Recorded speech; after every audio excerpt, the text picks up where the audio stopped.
എല്ലാവർക്കും നമസ്കാരം. Kunnam festival of ലെറ്റേഴ്സിന്റെ 10ാം ദിവസമാണിന്ന്. ഇന്ന് നമുക്ക് അതിഥിയായിട്ട് എത്തിച്ചേർന്നിരിക്കുന്നത് പ്രശാന്ത് നായർ IAS ആണ്. Special secretary SC/ST and backward class development department.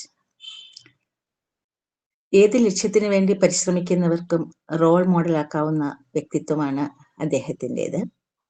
നമുക്കറിയാം, സാധാരണക്കാർക്കെല്ലാം വളരെ സുപരിചിതനായ ഒരു കളക്ടറായിരുന്നു, കളക്ടർ ബ്രോ എന്ന് സ്നേഹപൂർവ്വം ആൾക്കാർ വിളിക്കുന്ന പ്രശാന്ത് നായർ IAS. ഞങ്ങളുടെ കുട്ടികൾ അധ്യാപകരാകാൻ ഒരുങ്ങിക്കൊണ്ടിരിക്കുന്ന കുട്ടികൾക്ക് ഏറ്റവും ഇൻസ്പിറേഷൻ നൽകുന്ന ഒരു ഇൻസ്പിറേഷണൽ ഐക്കൺ തന്നെയാണ് താങ്കൾ. നിറഞ്ഞ സ്നേഹത്തോടെ, സന്തോഷത്തോടെ, വളരെ അഭിമാനത്തോടെ ഈ വേദിയിൽ എത്തിച്ചേർന്നതിന്റെ നന്ദിയും സ്നേഹവും അറിയിച്ചുകൊണ്ട് ഈ വേദിയിലേക്ക് സ്വാഗതം അരുളുന്നു. സ്വന്തം സ്വപ്നങ്ങൾ സാക്ഷാത്കരിക്കാൻ അദ്ദേഹം കാണിക്കുന്ന ഒരു തീവ്രമായ യജ്ഞം, ഒരു ഐഡിയൽ IAS ഓഫീസറായിരിക്കവേ തന്നെ തൻ്റെ സ്വപ്നങ്ങളും സാക്ഷാത്കരിക്കുന്നത് കണ്ടുപഠിക്കണം എന്നുള്ളതാണ് എനിക്ക് കുട്ടികളോടും പറയാനുള്ളത്. ഞങ്ങൾ വളരെ ആകാംക്ഷയോടെയും സന്തോഷത്തോടെയും താങ്കളുടെ വാക്കുകൾക്കായി കാതോർക്കുന്നു. സുസ്വാഗതം. പ്രിയപ്പെട്ട ടീച്ചറിന്റെ വാക്കുകൾക്ക് നന്ദി. KFL 51 10ാം അധ്യായത്തിലേക്ക് നമ്മുടെ ക്ഷണം സ്വീകരിച്ചെത്തിയിരിക്കുന്ന വിശിഷ്ട അതിഥി ഏറെ ആദരണീയനായ ശ്രീ പ്രശാന്ത് നായർ IAS ആണ്. 2015 കോഴിക്കോട് ജില്ലാ കളക്ടറായി ചാർജ് എടുത്തു. തുടർന്ന് വന്ന 2 വർഷങ്ങളിൽ അദ്ദേഹം ജില്ലയിൽ നടപ്പിലാക്കിയ മികച്ച പ്രവർത്തനങ്ങളുടെ ഫലമായി ജനങ്ങളുടെ മനസ്സിൽ അദ്ദേഹം കളക്ടർ ബ്രോയായി മാറി. നമുക്ക് നിരത്താം നമ്മുടെ നിരത്ത്, ഓപ്പറേഷൻ സുലൈമാനി, സവാരി ഗിരിഗിരി, ഓട്ടോ, കോഴിപീഡിയ തുടങ്ങിയവ അദ്ദേഹം നടപ്പിലാക്കിയ ശ്രദ്ധേയമായ പദ്ധതികളാണ്. സോഷ്യൽ മീഡിയയിലും സജീവ സാന്നിധ്യമായ അദ്ദേഹം 2015-17 കാലഘട്ടത്തിൽ കോഴിക്കോട് ജില്ലാ കളക്ടർ ആയിരിക്കുമ്പോഴുള്ള ഓർമ്മകൾ പങ്കിട്ടുകൊണ്ട് കളക്ടർ ബ്രോ എന്ന പേരിൽ പുസ്തകം രചിച്ചു. ഇന്ന് ആ പുസ്തകം 11ാം പതിപ്പിലെ എത്തി നിൽക്കുന്നു. ഇത്തരത്തിൽ ചിന്തനീയമായ വ്യത്യസ്ത മേഖലകളെ സ്പർശിച്ച ശ്രീ പ്രശാന്ത് നായർ IASനെ ഏറെ സ്നേഹാദരവോടെ KFL 51 ചർച്ചയിലേക്ക് സ്വാഗതം ചെയ്യുന്നു.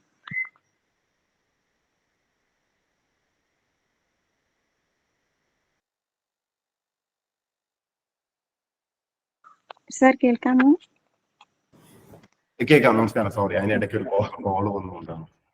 സോറി. കേൾക്കാമോ? കേൾക്കാം സർ, കേൾക്കാം. ലാസ്റ്റ് പറഞ്ഞത് അൺഫോർച്ചുനേറ്റ്ലി ഞാൻ കേട്ടില്ല, അന്നേരം ഒരു ഫോൺ കോൾ വന്നുകൊണ്ട്. Thank you for having me. വളരെ സന്തോഷം നിങ്ങളുടെ ഈ ഒരു കൂട്ടായ്മയിൽ കൂടാൻ സാധിച്ചത്. ഒരു എന്താ പറയുക, പ്രസംഗം മോഡിൽ സംസാരിക്കുന്നതിനെക്കാട്ടിലും ഒരു ഇന്ററാക്റ്റീവ് സെഷൻ ആയിട്ട് പോകുന്നതായിരിക്കും നന്നാവാന്ന് തോന്നുന്നു. ടെക്നോളജി അതിനു വേണ്ടിയാണല്ലോ, അല്ല? അങ്ങനെ നിങ്ങൾ അതിനോട് യോജിക്കുന്നുണ്ടെങ്കിൽ നമുക്കൊരു എന്താ പറയുക, ഇന്ററാക്റ്റീവ് ആയിട്ടുള്ള കുറച്ച് നേരം സംസാരിച്ച് പോവാം. ചോദ്യങ്ങളോ സംസാരങ്ങളോ അഭിപ്രായങ്ങളോ എന്താണെന്ന് വെച്ചാൽ കേട്ടുകൊണ്ട് പോവാം. ഒരു സാഹിത്യ ലോകത്തെ വലിയ താരമൊന്നുമല്ല എന്നെങ്കിലും ചെറിയ കുറച്ച് പുസ്തകങ്ങൾ എഴുതിയെന്നല്ലാതെ സ്നേഹത്തോടെ ഒത്തിരി പേര് അത് വായിക്കുകയും നല്ല ഫീഡ്ബാക്ക് തരികയൊക്കെ ചെയ്തു എന്ന് മാത്രമേ ഉള്ളൂ. ബട്ട് അതർവൈസ് നമ്മൾ ഇതിനകത്ത് പിച്ച നടക്കുന്ന ഒരു ആള് മാത്രമാണ്. So happy to be with you. നമുക്കൊന്ന് ഓപ്പൺ ആയിട്ടുള്ള ഒരു ഇന്ററാക്ഷൻ ആവാം എന്ന് തോന്നുന്നു. എന്ത് പറയുന്നു? ആവാം സർ.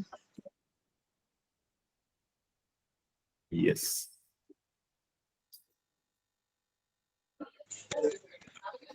സാഹിത്യോത്സവത്തിന്റെ ഈ വേദി മനുഷ്യരമാക്കിയ സാറിന് നന്ദി. ഇനി സാറുമായിട്ട് സംസാരിക്കാനും നമ്മുടെ ചിന്തകളും അഭിപ്രായങ്ങളും പങ്കുവയ്ക്കാനുള്ള അവസരമാണ്.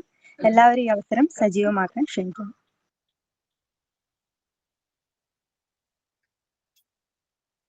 ഞാൻ എന്റെ പണി എളുപ്പമാക്കിയതാണ്. ചോദിക്കുകയോ പറയുകയോ ചെയ്തെങ്കിൽ പറയാം. സർ, എന്റെ പേര് ഹരിപ്രിയ. KUCT കുന്നത്തെ തന്നെ ഒരു വിദ്യാർത്ഥിനിയാണ് ഞാൻ. എന്റെ ചോദ്യമായിട്ടല്ല, സാറിനോടൊന്ന് സൂചിപ്പിക്കുന്ന 2 കാര്യങ്ങൾ എന്ന് വെച്ചാൽ, അപ്പം ആത്മസമർപ്പണം ഏറ്റവും കൂടുതൽ വേണ്ട ഒരു ജോലിയാണ് നമ്മുടെ ഈ IAS എന്ന് പറയുന്നത്. അപ്പം സാറിന് ഏതെങ്കിലും ഒരു സാഹചര്യത്തില് വൈകാരികമായിട്ട് എന്തെങ്കിലും ഒരു തലങ്ങൾ പ്രശ്നത്തിനെ നേരിടുന്നതിന് ആ വൈകാരികമായ ഒരു തലം സാറിനെ ബാധിച്ചിട്ടുണ്ടോ? ഒന്നാമത്തെ ഒരു ചോദ്യമാണത്. വൈകാരികമായി ബാധിക്കുക എന്ന് പറഞ്ഞാൽ നമ്മുടെ പ്രൊഫഷണൽ ഡിസിഷൻസിനെ അങ്ങനെ ദൈവം സാധിച്ച് ബാധിച്ചിട്ടില്ല. പക്ഷെ നമ്മളെ ഈ ജോലിയുടെ ഒരു നേച്ചർ വെച്ചിട്ട് പലപ്പോഴും വളരെ ഇമോഷണൽ ആയിട്ടുള്ള സന്ദർഭങ്ങൾ നേരിടേണ്ടി വരാറുണ്ട്, എസ്പെഷ്യലി ഫീൽഡിൽ വർക്ക് ചെയ്യുമ്പോൾ. കളക്ടറും സബ് കളക്ടറൊക്കെ ആയിട്ട് ഇരിക്കുന്ന സമയത്ത് ജനങ്ങളുടെ പ്രശ്നങ്ങളും മറ്റൊക്കെ നേരിട്ട് കാണുമല്ലേ. അപ്പൊ കുറച്ചൊരു ഇമോഷണൽ ആയിട്ടുള്ള ആൾക്കാരെ സംബന്ധിച്ചിടത്തോളം വളരെ ടച്ചിങ് ആയിട്ടുള്ള കുറെ അനുഭവങ്ങളുണ്ടാവും. അങ്ങനെ കുറെ ഉണ്ട്. അത് നമ്മുടെ ഡിസിഷൻ മേക്കിങ്ങിനെ ബാധിക്കുന്നു എന്നല്ല, പക്ഷെ നമ്മൾ കുറച്ച് ഇമോഷണൽ ആക്കും. അതിലുള്ള അത്തരത്തിൽ കുറെ ഇൻസിഡൻസ് കോർത്ത് ഇണക്കിയിട്ടാണ് ശരിക്കും ആദ്യത്തെ പുസ്തകം ഇനി ഞാൻ തള്ളട്ടെ എന്ന് പറഞ്ഞ പുസ്തകം എഴുതി. അതിനകത്തുള്ളത് മുഴുവൻ ഇമോഷണൽ ആയിട്ടുള്ള ഇൻസിഡൻസ് മാത്രമാണ്. അല്ലാതെ ഞാനിത് ചെയ്തു, ഞാൻ മലമറിച്ചു എന്നുള്ള ടൈപ്പ് സാധനങ്ങളല്ലല്ലോ. അത് വായിച്ചിട്ടുള്ളവർക്ക് അറിയാം. അത് കൂടുതലും അവിടെ ഫീൽഡിൽ കോഴിക്കോട് കളക്ടറായിട്ട് വർക്ക് ചെയ്തുകൊണ്ടിരുന്ന സമയത്ത് ഉണ്ടായ അനുഭവങ്ങൾ, അതിൽ തന്നെ മനസ്സിനെ സ്പർശിച്ച അനുഭവങ്ങളെ കോർത്തിണക്കിക്കൊണ്ടുള്ള ഒരു നെറേറ്റീവാണ്. അങ്ങനെ കുറെ ഇൻസിഡൻസ്. Thank you sir. ഒരു ചോദ്യം ചോദിച്ചോട്ടെ. അപ്പം ഇന്നത്തെ തലമുറയിലെ പകുതി കൂടുതൽ വിദ്യാർത്ഥികളും തോൽവിയെ ഭയക്കുന്നവരാണ്. അപ്പം എന്തെങ്കിലും ഒരു തോൽവി വന്നാൽ ആത്മഹത്യ ചെയ്യുക, അല്ലെങ്കിൽ അതിൽ നിന്ന് ഒളിച്ചോടുക, അങ്ങനെയൊക്കെ ഉള്ള ഒരു പ്രവണതകളാണ്. അപ്പോൾ അതിനെ ചെറുക്കാനായിട്ട് എന്തെങ്കിലും ഒരു ടിപ്സ് പുതുതലമുറയോട് എന്തെങ്കിലും ഷെയർ ചെയ്യാനുണ്ടോ? എനിക്കൊന്ന് നമ്മളെ ജയിക്കാനാണ് എല്ലാവരും പഠിപ്പിക്കുന്നത്. തോക്കാനോ അല്ലെങ്കിൽ തോൽവി ഏറ്റെടുക്കാനോ അങ്ങനെ ഒരു ക്ലാസ് ഒന്നും ഇവിടെ പഠിപ്പിക്കാറില്ല. ഇപ്പൊ എല്ലായിടത്തും മോട്ടിവേഷൻ സ്പീക്കേഴ്സ് ഒക്കെ വന്നിട്ട് you can do it, you can win, മറ്റേത് വാങ്ങാതെ എങ്ങാന്നൊക്കെയാണ് പറയാ. അല്ലാതെ നിങ്ങൾക്ക് തോക്കാം, നിങ്ങൾക്കും തോക്കാം എന്ന് പറഞ്ഞിട്ട് ആരും ഒരു സെഷൻ എടുക്കാറില്ല. അതുകൊണ്ട് തന്നെ ഈ നമ്മുടെ ഈവൻ സിനിമയാണെങ്കിലും സാഹിത്യമാണെങ്കിലും എല്ലാത്തിനകത്തും തോൽവിയുടെ കഥകളല്ല, എല്ലാം ജയത്തിന്റെ കഥകളാണ്. നമ്മൾ ചോദിച്ചാൽ നായകൻ ജയിച്ചേ പറ്റൂ എന്ന് മാത്രമല്ല, പക വീട്ടണം, അങ്ങനെയൊക്കെ കുറെ കൺവെൻഷണൽ തോട്ട് ഉണ്ട്. നമുക്ക് ഈ ഇപ്പൊ സോഷ്യൽ മീഡിയയിൽ നോക്കിയാൽ അറിയാം, പരസ്പരം അങ്ങോട്ടും ഇങ്ങോട്ടും പോർ വിളിക്കാം, തെറി വിളിക്കാം, എന്നിട്ട് അവിടെ ജയിക്കണം, അവസാനത്തെ വാക്ക് എന്റെ ആയിരിക്കണം എന്നുള്ള ഒരു വാശിയുണ്ടല്ലോ. ഈ തേച്ചൊട്ടിച്ചു എന്നൊക്കെ പറയുന്ന മാതിരിയുള്ള ഒരു സംഭവം. അതിനെയാണ് സമൂഹം അല്ലെങ്കിൽ ജനറൽ പബ്ലിക് ഇഷ്ടപ്പെടുന്നത് നമുക്കും തോന്നിപ്പോകും. സിനിമകൾ നോക്കിയാലും അറിയാം, എല്ലാ ക്ലൈമാക്സിൽ വില്ലനെ വളരെ ക്രൂരമായിട്ട് മർദ്ദിക്കണം, വളരെ ക്രൂരമായിട്ട് വില്ലനെ ഫിനിഷ് ചെയ്യണം. വളരെ അപൂർവമായിട്ടാണ് എനിക്ക് തോന്നുന്നത് ചെങ്കോല് പോലുള്ള സിനിമകളിൽ മാത്രമാണ് വില്ലനെ കൊന്നു അല്ലെങ്കിൽ ആ ഒരു പക വീട്ടിയാൽ അതൊരു സൈക്കിളാണെന്നും തുടർന്നുകൊണ്ടേയിരിക്കുന്നു ഒക്കെയുള്ള ഒരു തിരിച്ചറിവ് അങ്ങനെ ഇല്ലല്ലോ. നമുക്ക് എപ്പോഴും ഹീറോ ജയിച്ചേ പറ്റുള്ളൂ. അപ്പൊ തോൽവി ഹീറോക്ക് പറഞ്ഞിട്ടുള്ളതല്ല. നമ്മുടെ എല്ലാവരുടെ മനസ്സിലും നമ്മൾ ഹീറോ ആണ്. അവനവന്റെ കാഴ്ചപ്പാടിൽ അവനവൻ ഹീറോ അല്ലേ, ജയിച്ചല്ലേ പറ്റുള്ളൂ. ആ ഒരു പ്രശ്നമാണ്. നമുക്ക് ഒരിക്കലും 100% ജയിക്കാനൊന്നും പറ്റില്ല. ഈ എല്ലാവരുടെയും ജീവിതം എന്ന് പറഞ്ഞു കഴിഞ്ഞാൽ കുറെ ജയവും കുറെ തോൽവി എല്ലാം കൂടെ ഉള്ള ഒരു മിക്സ്ചറാണ്. ഇത് നമ്മളെ ജഡ്ജ് ചെയ്യുന്ന ഒരു ഫാക്ടറും അല്ല, ക്രൈറ്റീരിയ അല്ല. ആത്യന്തികമായിട്ട് എന്താണ് ജയം തോൽവി എന്നൊക്കെ പറഞ്ഞ ഫിലോസഫിക്കലായിട്ട് കുറെ ചിന്തിക്കേണ്ടി ഒക്കെ ഉണ്ട്. ഈ ആസ് ഓഫ് നൗ നമ്മുടെ കുട്ടികളെ മുമ്പില് മറ്റവനെക്കാട്ടിലും അല്ലെങ്കിൽ നിങ്ങളുടെ ക്ലാസ്സിലുള്ള മറ്റുള്ളവരെക്കാട്ടിലും അല്ലെങ്കിൽ അയൽവാസിയെക്കാട്ടിലും ബന്ധുക്കളെക്കാട്ടിലും ഒക്കെ മാർക്ക് വാങ്ങണം, കൂടുതൽ മെച്ചപ്പെടണം, അങ്ങനെ ഇങ്ങനെ എല്ലാം ഒരു കമ്പാരിറ്റീവ് രീതിയിലാണ് പോകുന്നത്. എല്ലാം താരതമ്യം ചെയ്തിട്ടാണ് മുമ്പോട്ട് പോകുന്നത്. അതിൻ്റെതായ പ്രശ്നങ്ങളുണ്ടാവും. നമ്മൾ പഠിപ്പിക്കുന്നതേ അങ്ങനെയല്ലേ, വീട്ടിലെപ്പോഴും അങ്ങനെയല്ലേ പറഞ്ഞു കൊടുക്കുന്നത്. അതിൽ നിന്ന് വിട്ടുനിന്ന് നിങ്ങളുടെ ഉള്ളിലുള്ള വാട്ട് ഈസ് യുവർ ബെസ്റ്റ് എന്നുള്ളത് നോക്കി അത് മതി എന്ന് പറയാൻ നമുക്ക് സാധിക്കുന്നില്ല. ഈ തുമ്പിയെ കൊണ്ട് കല്ലെടുപ്പിക്കുന്ന മാതിരി പറ്റാത്ത കോഴ്സിന് വേണമെങ്കിൽ ചേർപ്പിക്കും, അല്ലെങ്കിൽ വയ്യാത്ത കാര്യങ്ങൾ ജയിപ്പിക്കാൻ ശ്രമിക്കും. കാരണം അതിലാണ് ജയം, അതാണ് വിജയം എന്ന് സങ്കല്പിക്കുകയാണ്. ഓരോ സമയത്ത് ഓരോ ട്രെൻഡുകൾ ഉണ്ടാവും, ആ ട്രെൻഡിനനുസരിച്ചാണ് നമ്മൾ പോകുന്നത്. ആ ട്രെൻഡിനനുസരിച്ച് പോകാൻ സാധിക്കാത്തവരൊക്കെ തോൽവികളായിട്ടും പറയും. ആലോചിച്ച് നോക്കൂ, ഒരു ഇപ്പൊ കുറച്ച് ഭേദമാണ്, പക്ഷെ ഒരു 5-10 വർഷം മുമ്പ് മെഡിസിനും എഞ്ചിനീയറിംഗും അല്ലാതെ വേറെ എന്തിനെങ്കിലും പോകുന്നുണ്ടെങ്കിൽ പരാജയമാണെന്ന് വിശ്വസിക്കുന്ന ഒരു കാലഘട്ടം ഉണ്ടായിരുന്നു. എല്ലാവർക്കും മെഡിസിനും പോകാൻ പറ്റും, എല്ലാവർക്കും എഞ്ചിനീയർ ആവാൻ പറ്റും. അങ്ങനെ അല്ലല്ലോ. അതിന് പോവാത്തവരെല്ലാവരും തോൽവികളാണോ? അല്ലല്ലോ. ഒരു സൊസൈറ്റിയില് എല്ലാം വേണ്ടേ, എല്ലാ ഫീച്ചേഴ്സും ഒരുമിച്ച് വരുമ്പോഴല്ലേ ഒരു കംപ്ലീറ്റ് പിക്ചർ ആവുള്ളൂ. അങ്ങനെ എന്താ പറയാ, വിശാലമായിട്ട് ചിന്തിക്കാനൊക്കെ ഉള്ള ഒരു പ്രാപ്തി ആദ്യം മുതിർന്നവർക്ക് ഉണ്ടാവണം. മുതിർന്നവർക്ക് ഉണ്ടായാലല്ലേ അവർ കുട്ടികൾക്ക് അത് പറഞ്ഞു കൊടുക്കുള്ളൂ. അതില്ലാതെ നമ്മൾ എന്താ പറയാ, സ്വിച്ചിട്ട ബൾബ് എത്തുന്ന പോലെ ഓട്ടോമാറ്റിക്കലി കുറെ ഉപദേശം കൊടുക്കുമ്പോഴേക്കും കുട്ടികളങ്ങ് നന്നായി പോകുന്നൊക്കെ പറഞ്ഞാൽ അതൊന്നും അങ്ങനെയൊന്നും അല്ല. അങ്ങനെയല്ല, നമ്മുടെ മനസ്സങ്ങനല്ലല്ലോ, നമ്മുടെ മനഃശാസ്ത്രം അങ്ങനല്ലോ. So that's a reality. Thank you sir. Hello, എന്റെ പേര് കാർത്തിക. കാർത്തികയാണോ അഖിലയാണോ ഐശ്വര്യാണോ? മൂന്നെടുത്തുന്ന ശബ്ദമാണ്. സാർ, എന്റെ പേര് കാർത്തിക. കാർത്തിക പറയാം. ഞാൻ KCT കുന്നത്തിലെ വിദ്യാർത്ഥിനിയാണ്. അപ്പോൾ എനിക്ക് ചോദിക്കാനുള്ളത്, സാർ ഏറ്റവും കൂടുതൽ ജസ്റ്റിസിന് ഇമ്പോർട്ടൻസ് കൊടുക്കുന്ന ആളാണ്. സാറിനെ കുറിച്ച് അറിയാൻ കഴിഞ്ഞതിൽ, അതിപ്പോ സാധാരണക്കാരായാലും VIPസിനായാലും സാറ്, ഞാൻ ഒരുപാട് ഇന്റർവ്യൂ കണ്ടതിലും സാർ എല്ലാവർക്കും ഒരേ പരിഗണന കൊടുക്കുന്ന ഒരാളാണ്. അതുകൊണ്ട് തന്നെ സാറിന്റെ സർവീസിൽ ഒത്തിരി വെല്ലുവിളികൾ സാർ നേരിട്ടിട്ടുണ്ടായിരിക്കാം. അങ്ങനെയാണെങ്കിൽ പോലും സാർ വീണ്ടും അത് തന്നെയാണ് മുന്നോട്ട് കൊണ്ടുപോകുന്നത്.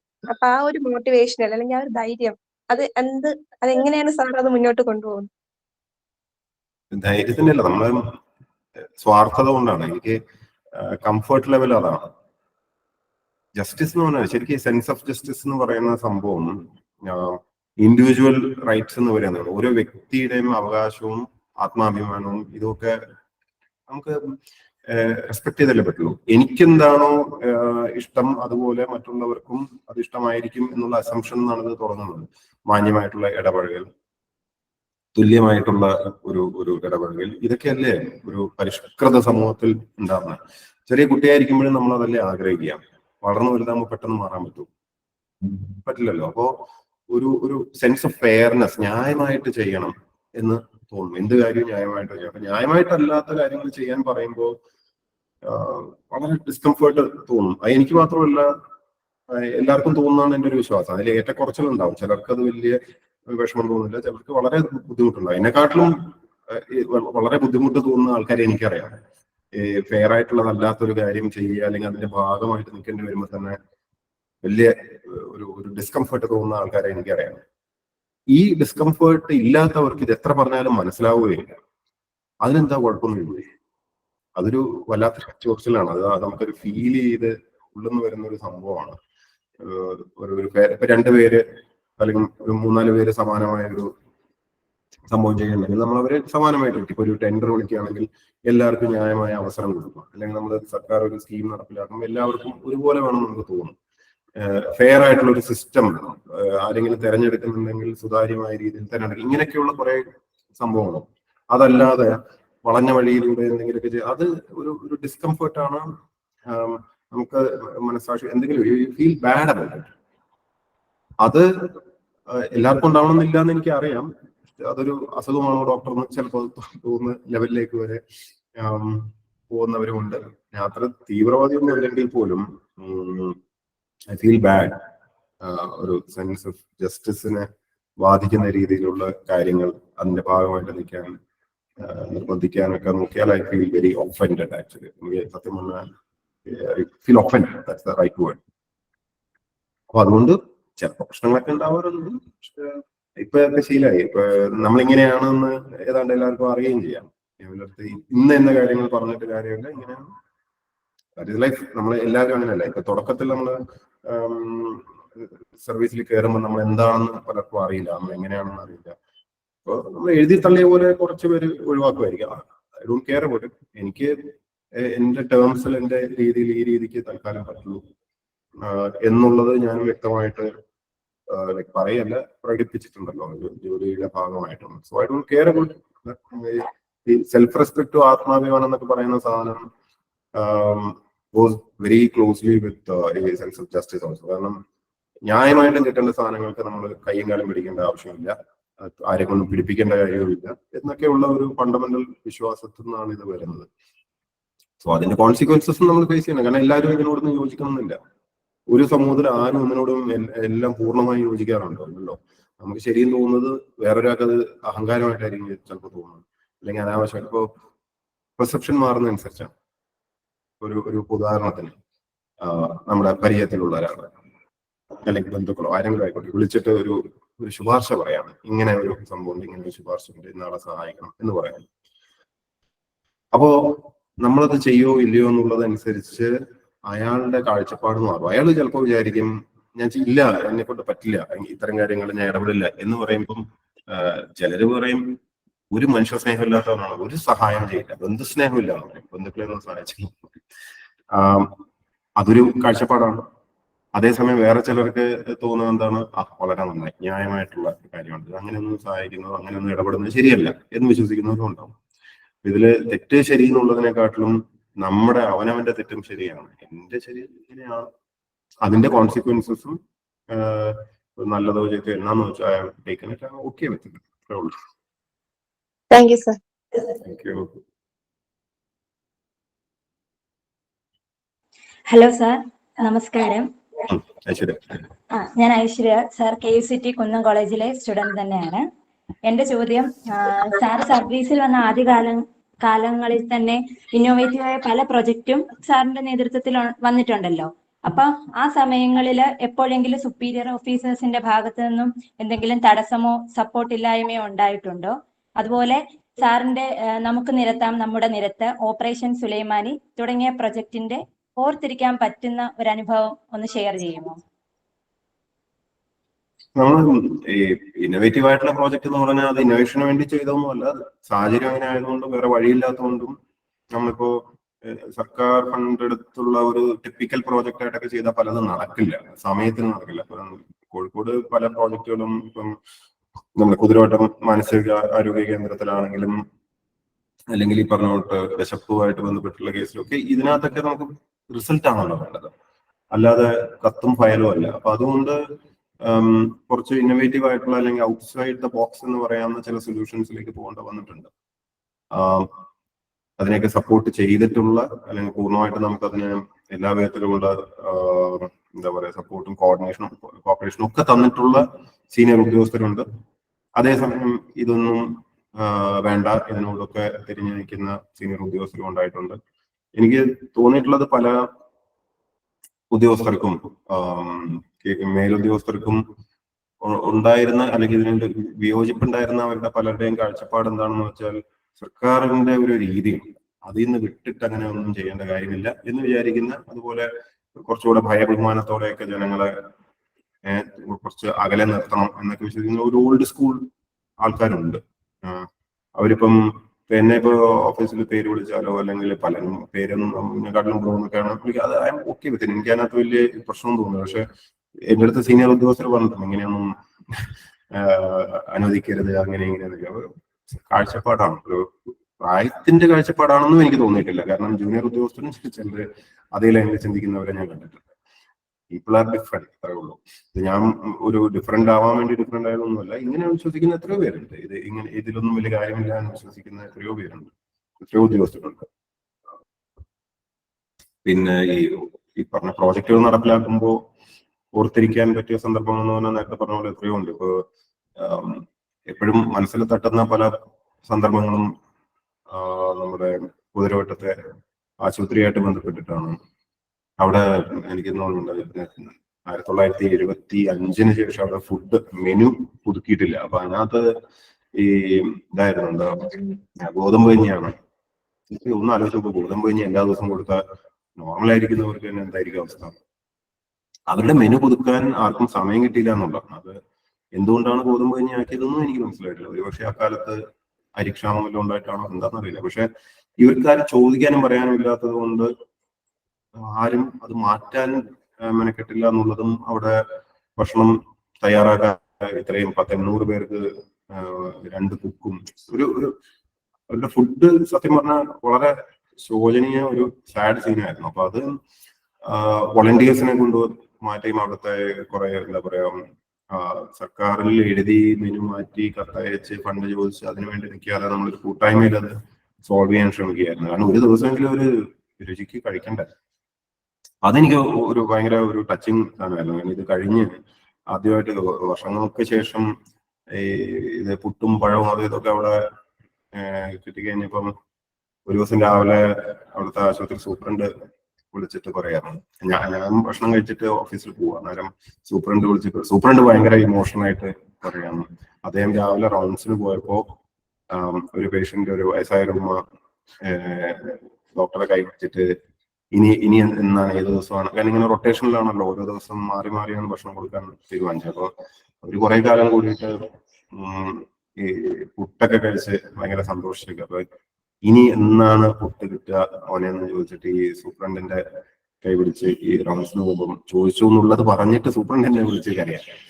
അപ്പോ നമുക്കന്നേരം ഒരു എന്താ പറയാ, നമുക്കും അറിയാതെ നമ്മളൊരു സെക്കൻഡ് നമ്മൾ വല്ലാണ്ടായി പോകും.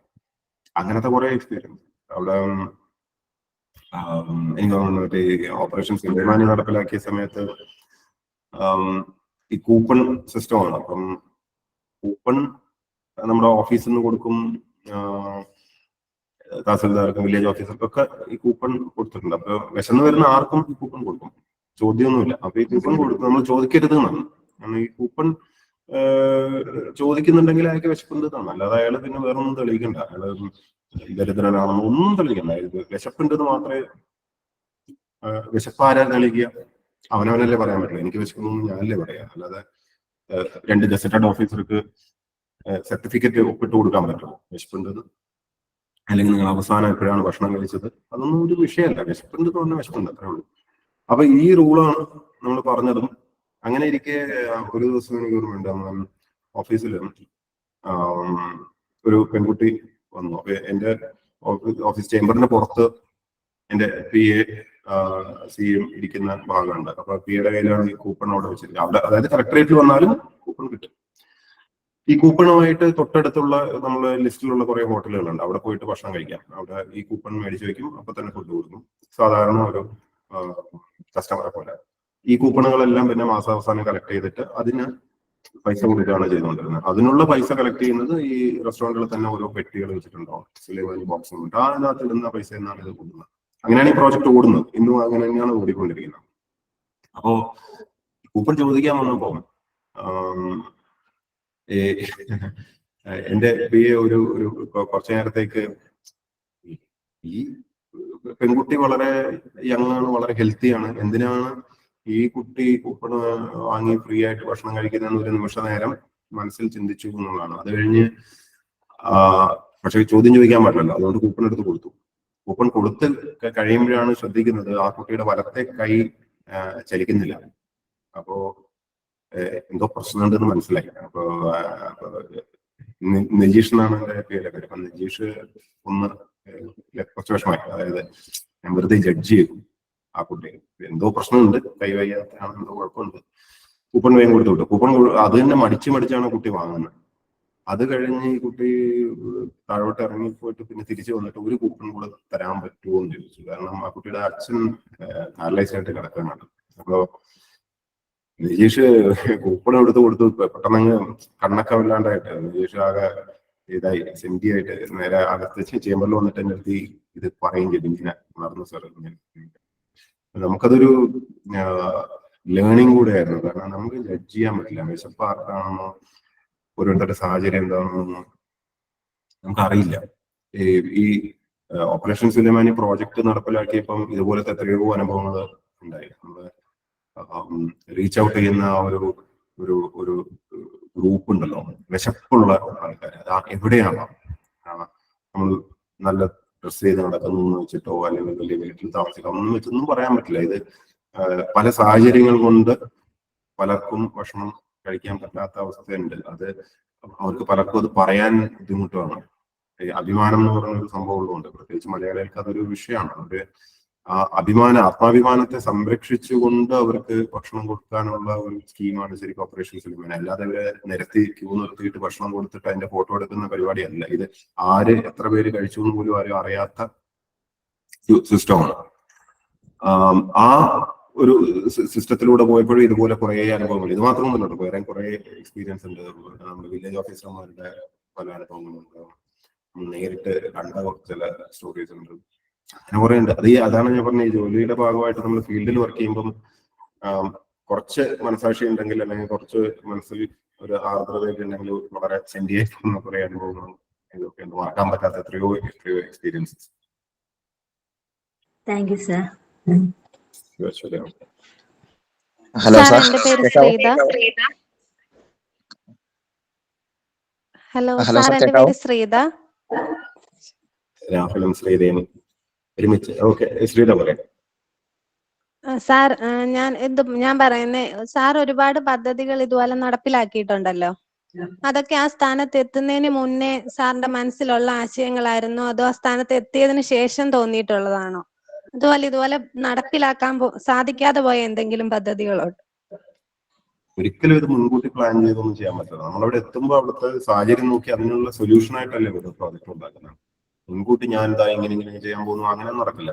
പക്ഷെ ചില സെക്ടറുകൾ ശ്രദ്ധിക്കണം എന്ന് മാത്രം തോന്നിയിട്ടുണ്ട് ആദ്യമേ പോകുമ്പോഴേ. ഓക്കെ, ഇന്ന കാര്യങ്ങൾ നോക്കണം. ഇപ്പൊ ഞാൻ കൃഷി വകുപ്പിലാണ് പറഞ്ഞ പോലെ ഇൻട്രൊഡ്യൂസ് ചെയ്യുമ്പം പറഞ്ഞിരുന്നു SC/ST ബാക്ക്വേർഡ് ക്ലാസ് കൈകാര്യം ചെയ്യുന്നു. അതെന്റെ തൊട്ട് മുമ്പത്തെ അസൈൻമെന്റ് ആയിരുന്നു, ഒരു 2 മാസം മുമ്പ് വരെ. ഇപ്പം കൃഷി വകുപ്പാണ് കൈകാര്യം ചെയ്യുന്നത്. ഇപ്പൊ ഇവിടുത്തെ കുറെ പ്രശ്നങ്ങൾ കാണുന്നുണ്ട്, ഇവിടെയുള്ള കുറെ ഇഷ്യൂസ്. അപ്പൊ അതിനുള്ള പരിഹാരം നമ്മൾ ഇവിടുന്ന് പഠിച്ചിട്ടല്ലേ ചെയ്യാൻ പറ്റും, അല്ലാതെ മുൻകൂട്ടി എല്ലാം അറിഞ്ഞിട്ട് അങ്ങനെ വരില്ലല്ലോ. അപ്പൊ സൊല്യൂഷൻസിന് വേണ്ടി ശ്രമിക്കും. ഒരു 10-100 സാധനങ്ങൾ ശ്രമിക്കും. അതിൽ ചിലത് നടക്കും, ചിലത് നടക്കില്ല. കാരണം നമ്മൾ മാത്രം വിചാരിച്ചാൽ നടക്കുന്നതല്ല എല്ലാം. കുറെ പേരുടെ സഹകരണം ആവശ്യമുണ്ട്, മേലുദ്യോഗസ്ഥരുടെ സഹകരണം ആവശ്യമുണ്ട്, ചിലപ്പോൾ പൊളിറ്റിക്കൽ ഡിസിഷൻ ആവശ്യം വരുന്ന കാര്യങ്ങളുണ്ട്, പോളിസി തീരുമാനങ്ങൾ വേണ്ടി വരാറുണ്ട്. ഇനി അതൊന്നും കൂടാതെ ഫീൽഡിൽ നടപ്പിലാക്കാൻ വേണ്ടി കീഴുദ്യോഗസ്ഥരുടെ സഹകരണവും ആവശ്യമുണ്ട്. ഇതൊന്നും എല്ലാം അങ്ങനെ എളുപ്പം കിട്ടുന്നൊന്നും അല്ല, നമ്മൾ വിചാരിക്കുന്ന പോലല്ല. ഇതിനൊക്കെ ചില കാര്യങ്ങൾ കുഴപ്പം പിടിച്ച് നിൽക്കാൻ അല്ലെങ്കിൽ അങ്ങനെ നിൽക്കണം എന്ന് ആഗ്രഹിക്കുന്നവരും ഉണ്ട്. അതിൽ നിന്ന് പല രീതിയിലുള്ള എന്താ പറയാ അഡ്വാൻറ്റേജസ് സൂചിക്കുന്ന അങ്ങനെയൊക്കെ ഉണ്ട്. ഇതിനകത്തൊക്കെ നമ്മൾ പുറമേ കാണുന്ന പോലെ അല്ല. പല സിസ്റ്റത്തിനകത്തും വെസ്റ്റഡ് ഇൻട്രസ്റ്റ് ഉള്ള പലരൊക്കെ ഉണ്ട്. സോ എല്ലാം ഒന്നും സക്സീഡ് ചെയ്യാറില്ല. അങ്ങനെ ആ പ്രശ്നമായി നിൽക്കണം എന്ന് ആഗ്രഹിക്കുന്നവർക്ക്. ഇപ്പോ നടക്കാതെ പോയ എത്രയോ കാര്യങ്ങൾ നടക്കാതെ പോയുണ്ട്. ഇപ്പൊ തൊട്ടു മുമ്പ് വരുന്ന SC/ST സ്പെഷ്യൽ സെക്രട്ടറി ആയിരുന്ന സമയത്ത് നടപ്പിലാക്കാൻ ശ്രമിച്ചൊരു സാധനം ഉണ്ടായിരുന്നു. അത് ഏതെങ്കിലും കാലത്ത് നടപ്പിലാവണമെന്ന് എനിക്ക് ആഗ്രഹമുണ്ട്. ഇപ്പം ആദിവാസി മേഖലയിലെ തൊഴിലില്ലായ്മയും മറ്റൊക്കെ ആയിട്ട് ബന്ധപ്പെട്ട് ഞാൻ ഒത്തിരി സ്റ്റഡിയും ഇന്റേൺസിനെ വെച്ച് സ്റ്റഡി നടത്തി. ഇപ്പൊ മനസ്സിലായ ഒരു കാര്യം, ഫാഷൻ ടെക്നോളജിയും മറ്റേതൊക്കെ പഠിച്ച കുറെ ആദിവാസി യുവാക്കളും യുവതികളും ഒക്കെ തൊഴിലുറപ്പിന് പോവാണ്. അപ്പൊ അത് എന്തുകൊണ്ട് എന്നും പറഞ്ഞ് അന്വേഷിച്ചപ്പോഴാണ് അവർക്ക് ആ ഏരിയയിൽ അവിടെ തന്നെ ചുറ്റുവട്ടത്ത് ജോലി കിട്ടാത്തതുകൊണ്ടാണ് അവർക്കത് വേണം എന്നുള്ള അങ്ങനെ ഒരു. അപ്പൊ അതിനുവേണ്ടി ഒരു സ്കീം ഉണ്ടാക്കിയിരുന്നു സ്വകാര്യ മേഖലയിൽ ഉൾപ്പെടെ. ഇപ്പം വയനാട് ഇടുക്കിയൊക്കെ കുറെ റിസോർട്ടുകളും മറ്റൊക്കെ ഉണ്ട്. അപ്പൊ അവിടെ ഒക്കെ ജോലി കിട്ടാൻ സാധ്യതയുണ്ട്. ഇപ്പൊ അത്തരം റിസോർട്ടുകളിലും ഒക്കെ തന്നെ നമ്മൾ നോക്കിയാൽ അറിയാം, പുറത്തുനിന്നാണ്, നോർത്ത് ഈസ്റ്റ് ഒന്നും മറ്റൊക്കെയാണ് പലരും വന്ന് ജോലി ചെയ്യുന്നത്. അവർ പോലും സ്ഥിരം നിൽക്കുന്നില്ല. അപ്പൊ ആവശ്യമുണ്ട്, പക്ഷെ ഇവർക്ക് എടുക്കാനും പറ്റുന്നില്ല, ട്രെയിൻ ചെയ്യാൻ പറ്റുന്ന ആ ഒരു കണക്ട് ചെയ്ത് കൊടുത്തുകൊണ്ട് ചുറ്റും ഉള്ള ആദിവാസി യുവാക്കളെ തന്നെ എടുത്ത് ട്രെയിൻ ചെയ്ത് അവിടെ തന്നെ ജോലി കൊടുക്കുക മാത്രമല്ല, ഇപ്പൊ ഒരു ആൾക്ക് ഗവൺമെന്റ് ജോലി കൊടുക്കണം എന്ന് വെച്ചാൽ ഒരാളുടെ ശമ്പളമാണ് കൊടുക്കാൻ പറ്റും. പക്ഷെ ഈ ഒരു ശമ്പളത്തിന് നമ്മൾ 10ആയി ഭാഗിക്കുകയാണെങ്കിൽ, എന്നിട്ട് ഒരു പ്രൈവറ്റ് പ്ലെയർ ജോലി കൊടുക്കുകയാണെങ്കിൽ, ഒരു 20,000 രൂപയുടെ ശമ്പളം കൊടുക്കും എന്ന് ഉണ്ടെങ്കിൽ അതിൽ 10-1 അംശം നമ്മൾ എംപ്ലോയർക്ക് കൊടുക്കുകയാണെങ്കിൽ വളരെ സന്തോഷത്തോടെ കുറെ പേർക്ക് ജോലി കിട്ടാൻ സാധ്യതയുണ്ട്. അപ്പൊ ഈ ട്രൈബൽ സെക്ടറിലും ആ ലൊക്കാലിറ്റിയിൽ തന്നെ ജോലി കിട്ടാൻ ഉതകുന്ന രീതിയിൽ അങ്ങനെ ഒരു സ്കീം വർക്ക്ഔട്ട് ചെയ്തായിരുന്നു. പക്ഷെ അത് നടന്നില്ല എന്ന് പറഞ്ഞാൽ അത് ചില ഉദ്യോഗസ്ഥ തലത്തിൽ തന്നെ അതിനകത്ത് അഭിപ്രായ വ്യത്യാസം അങ്ങനെ. ഇതിനകത്തുള്ള പ്രശ്നം എന്ന് വെച്ചാൽ, നമ്മൾ ആഗ്രഹിക്കുന്ന പോലെ, നമ്മൾ വിചാരിക്കുന്ന പോലെ എല്ലാ സ്കീമും നടപ്പിലാക്കി എടുക്കാൻ അത്ര എളുപ്പമല്ല. ഈ സിസ്റ്റം ഇങ്ങനെ തന്നെ തുടരട്ടെ എന്നോ അല്ലെങ്കിൽ പിന്നെ പേഴ്സണൽ ലീവോ അങ്ങനെ പല കാരണങ്ങൾ കൊണ്ടും പലപ്പോഴും പലതും നടപ്പിലാവാതെ പോവാറുണ്ട്. അങ്ങനെയുള്ള ഇതിന് ഒരു ഉദാഹരണം പറഞ്ഞതേ. കാരണം അത് എനിക്ക് വലിയ ഇഷ്ടമുള്ളൊരു സ്കീമായിരുന്നു. കാരണം ആകെ കേരളത്തില് 5 ലക്ഷം ST പോപ്പുലേഷനേ ഉള്ളൂ. അപ്പൊ ഈ പോപ്പുലേഷനകത്തുള്ളവരുടെ ഏറ്റവും പിന്നോക്കം നിൽക്കുകയും ചെയ്യുകയാണ്. സത്യത്തിൽ അത്ഭുതമല്ലേ, ആകെ 5 ലക്ഷം പേരുള്ള ഒരു സമൂഹം ഇന്നും ഇത്രയും പിന്നാക്കം നിൽക്കുകയാണ്. ഈ കോടിക്കണക്കിന് രൂപയാണ് എല്ലാ വർഷവും ചെലവാക്കുന്നത്. എന്നിട്ടും അവരിലേക്കൊന്നും എത്തുന്നില്ല എന്ന് പറഞ്ഞാൽ ഇടനിലക്കാരാണ് കൊണ്ടുപോകുന്നത്. സാമാന്യ ബുദ്ധിയുള്ളവർക്ക് അറിയാലോ. ഇവരുടെ പേരിൽ കൺസ്ട്രക്ഷനും മറ്റേ റോഡ് ഇത് എല്ലാം ചെയ്യുന്നു, പക്ഷെ ഇവർക്കൊന്നും കിട്ടുന്നില്ല. ഇവർക്ക് കിട്ടുന്ന രീതിയിൽ പരമാവധി റീസ്ട്രക്ചർ ചെയ്ത് കുറെ ചെയ്യാനും പറ്റി. ഇപ്പം കുട്ടികളെ വിദേശത്ത് പഠിക്കാൻ 310 കുട്ടികളെ ഫോറിൻ എഡ്യൂക്കേഷൻ വിടാനുള്ള സ്കീം ചെയ്യാൻ പറ്റി. സ്കോളർഷിപ്പുകൾ ഒതുക്കി. ഇത് മുമ്പായിരുന്നെങ്കിൽ ഇത് IIT IIM അഡ്മിഷൻ കിട്ടിയ നമ്മൾ കേരളത്തിൽ നിന്ന് സ്കോളർഷിപ്പ് കൊടുക്കില്ലായിരുന്നു. ഞെട്ടലോടെയാണ് ഞാൻ തിരിച്ചത്. അതൊക്കെ മാറ്റാൻ പറ്റി. പക്ഷെ ചിലതും നമുക്ക് എത്ര ശ്രമിച്ചിട്ടും മാറ്റാൻ പറ്റാതെ പോയ കാര്യങ്ങളും ഉണ്ട്. That is part of life. അങ്ങനെയുണ്ട്. Thank you sir. Hello sir, കേൾക്കാവോ? രാഹുൽ പറയാം. സാറിന്റെ പേര് രാഹുൽ എന്നാണ്. അപ്പൊ എന്റെ ഒരു സംശയമാണ് സാർ, സാറിനെ പോലുള്ളവർ പഠിച്ച് ഈ പദവിയിൽ എത്തുന്നുണ്ടല്ലോ സാർ. അപ്പം എത്തിയതിനു ശേഷം ജനങ്ങളെ സേവിക്കുക എന്നതിന് പകരം ജനങ്ങളെ ബുദ്ധിമുട്ടിക്കുന്ന രീതിയിലുള്ള, അതോ അല്ലെങ്കിൽ തന്നെ സ്വന്തം താല്പര്യങ്ങൾ സംരക്ഷിക്കുന്നതിന് വേണ്ടിയുള്ള ഉദ്യോഗസ്ഥർ ഇപ്പോഴും സർവീസിലുണ്ടോ സാർ? ഇടയ്ക്കും ടിവിയിൽ അങ്ങനെയുള്ള കുറച്ച് ന്യൂസുകൾ ഞാൻ കണ്ടായിരുന്നു, അതുകൊണ്ടാണ് ചോദിച്ചത്. എത്രയോ പേരുണ്ട് സർവീസിൽ മാത്രമല്ല, ചുറ്റുപാടും തന്നെയാണ്, ഈ സമൂഹത്തിലുണ്ട്. ഈ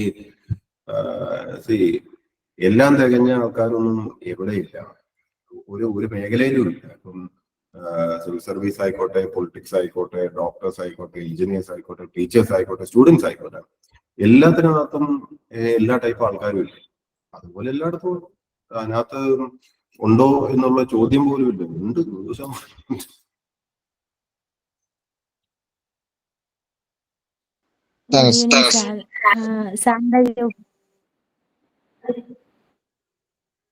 കേക്കാവോ?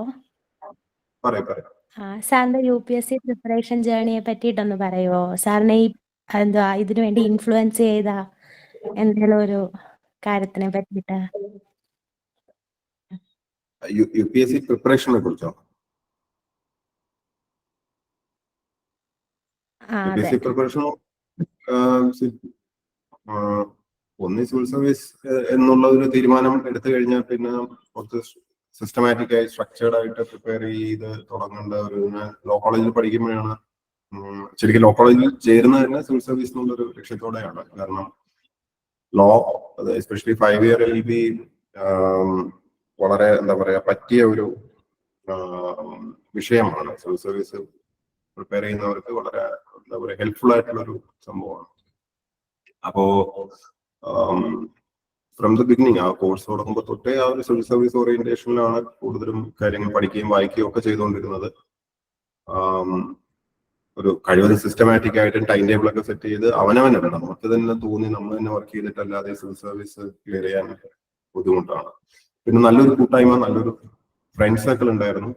നമ്മൾ പ്രിപ്പയർ ചെയ്ത എല്ലാവരും ഒരുവിധം എല്ലാവരും സത്യം പറഞ്ഞാൽ ഒന്നൊന്നായിട്ട് സർവീസിൽ കയറി, വിവിധ സർവീസുകളിൽ. അപ്പൊ അങ്ങനെ ഒരു നല്ല സൗഹൃദം, ഇത് പ്രിപ്പയർ ചെയ്യുമ്പോൾ ആ സൗഹൃദം ഇപ്പം സർവീസിനകത്തും ആ ഒരു കൂട്ടായ്മ നിലവിലുണ്ട് എന്നുള്ളതാണ് സത്യം. സോ അത് പ്രിപ്പറേഷൻ സ്റ്റോറി എന്ന് പറഞ്ഞാൽ അത് കുറെ ഉണ്ട്. എന്താ പറയാ, നിങ്ങൾ ഇത് കണ്ടായിരുന്നു, 12th ഫെയിൽ എന്ന് പറഞ്ഞൊരു സിനിമയുണ്ട്. 12th ഫെയില് അതിനകത്തുള്ള ക്യാരക്ടർ മനോജ് എന്ന് പറഞ്ഞത് ശരിക്കും എന്റെ ബാച്ച്മേറ്റ് ആണ്. മനോജിന്റെ കഥയാണ്. മനോജിനെ പോലെ കുറെ പേര് എന്റെ ബാച്ചിലുണ്ട്. ശരിക്കും വളരെ വളരെ ഇൻട്രസ്റ്റിംഗ് ആയിട്ടുള്ള കുറെ കഥാപാത്രങ്ങൾ. അവരുടെയൊക്കെ കഥ ഭയങ്കര ഇൻസ്പയറിംഗ് ആണ്. ഓരോരുത്തരുടെയും UPSC യാത്ര വ്യത്യസ്തമാണ്. 54 റാങ്ക് കിട്ടി എനിക്ക് തോന്നുന്നു ഗോവിന്ദ് ജയ്സ്വാൾ എന്ന് പറയുന്നത്. ഗോവിന്ദ് നമ്മൾ ഗൂഗിൾ ചെയ്താൽ കിട്ടും. ഗോവിന്ദന്റെ അച്ഛനൊരു റിക്ഷ ചവിട്ടുന്ന ഒരു ആളായിരുന്നു. അപ്പൊ ഇദ്ദേഹം റിസൾട്ട് കിട്ടിക്കഴിഞ്ഞപ്പം ഗോവിന്ദിനെ പിറകിലിരുത്തിയിട്ട് അഭിമാനത്തോടെ റിക്ഷ ചവിട്ടുന്ന ഒരു ഫോട്ടോ ഉണ്ട്. ഇന്ത്യ ടുഡേയുടെ കവറിലൊക്കെ വന്ന ഗോവിന്ദന്റെ. അങ്ങനെയും വേറെ ഒത്തിരി പേരുണ്ട്. മുത്യാല രാജു, അങ്ങനെ കുറെ രസകരമായിട്ടുള്ള കഥാപാത്രങ്ങൾ. എല്ലാവരുടെയും പ്രിപ്പറേഷൻ സ്റ്റോറീസ് ആർ ഡിഫറെന്റ്. ഓരോരുത്തരുടെ അനുഭവങ്ങൾ ഡിഫറെന്റ്, ഓരോരുത്തരുടെ ഓപ്ഷൻ ഡിഫറെന്റ് ആണ്. So that is it.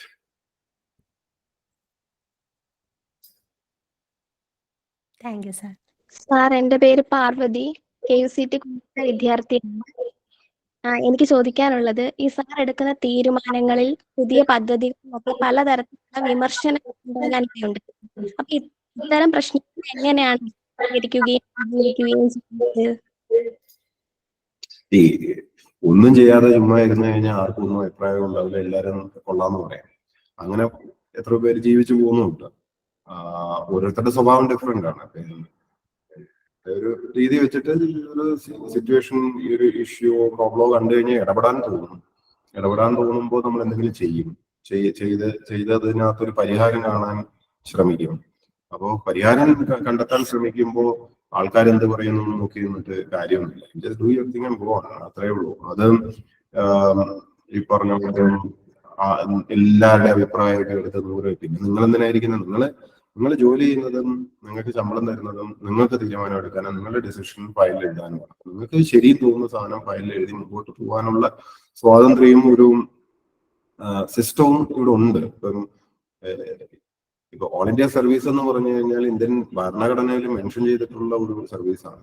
310, 311 ആർട്ടിക്കിളുകൾ പ്രകാരം ഒരു സംരക്ഷണ വലയമുണ്ട് ശരിക്കും. അപ്പൊ ഇത്രയും സേഫ് ആയിട്ടുള്ള ഒരു സിസ്റ്റത്തിനകത്ത് ഒരു IAS-നകത്ത് വന്നതിന് ശേഷം തീരുമാനം എടുക്കാൻ പേടിയോ അല്ലെങ്കിൽ നാട്ടുകാരെന്ത് പറയുന്നോ അല്ലെങ്കിൽ അയാൾ എന്ത് പറയും ഇയാൾ എന്ത് പറയും വിമർശനം വരുമോ ഇങ്ങനെയൊക്കെ പറഞ്ഞ് തീരുമാനം എടുക്കാതെ ഇരിക്കുന്നതിലും നല്ല രാജിവെച്ച് പോകുന്നതാണ്.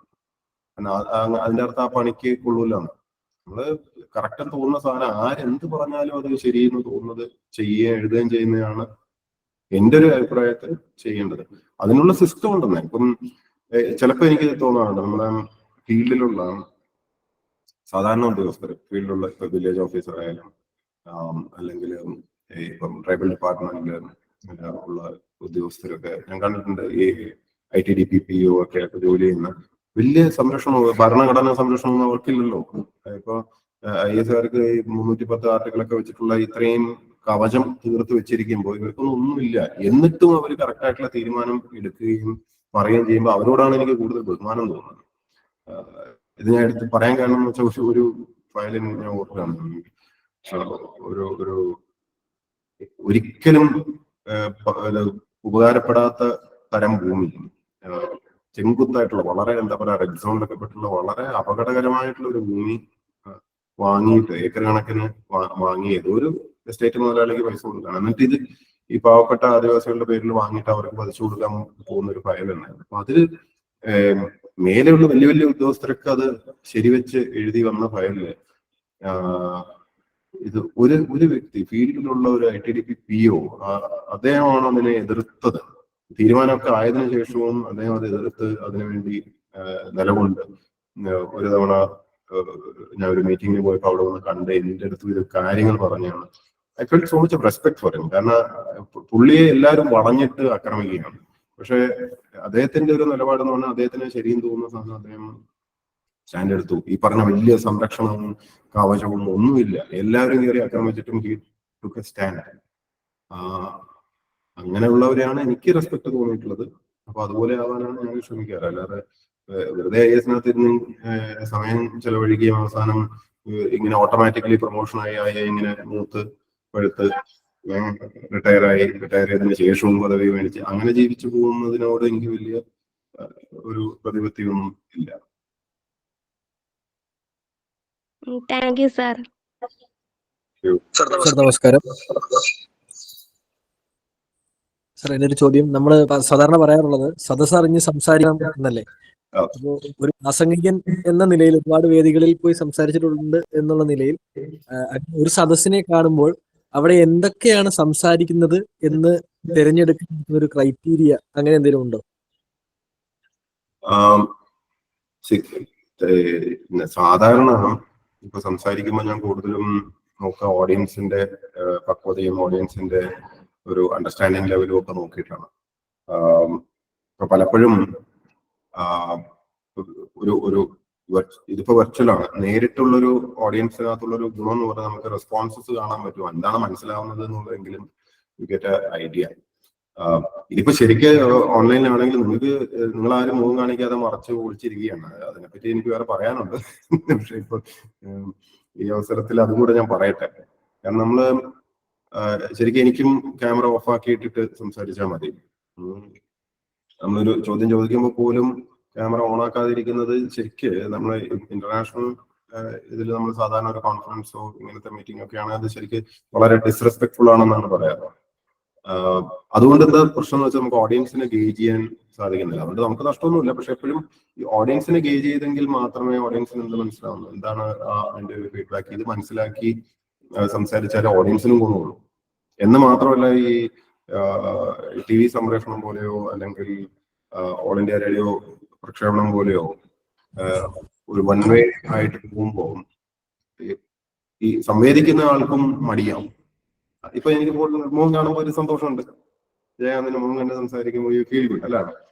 എനിക്ക് അപ്പൊ വാട്ട് ആർ യു ഫീലിംഗ് എന്നുള്ളത് എനിക്ക് മനസ്സിലാവുന്നുണ്ട്. ഇത്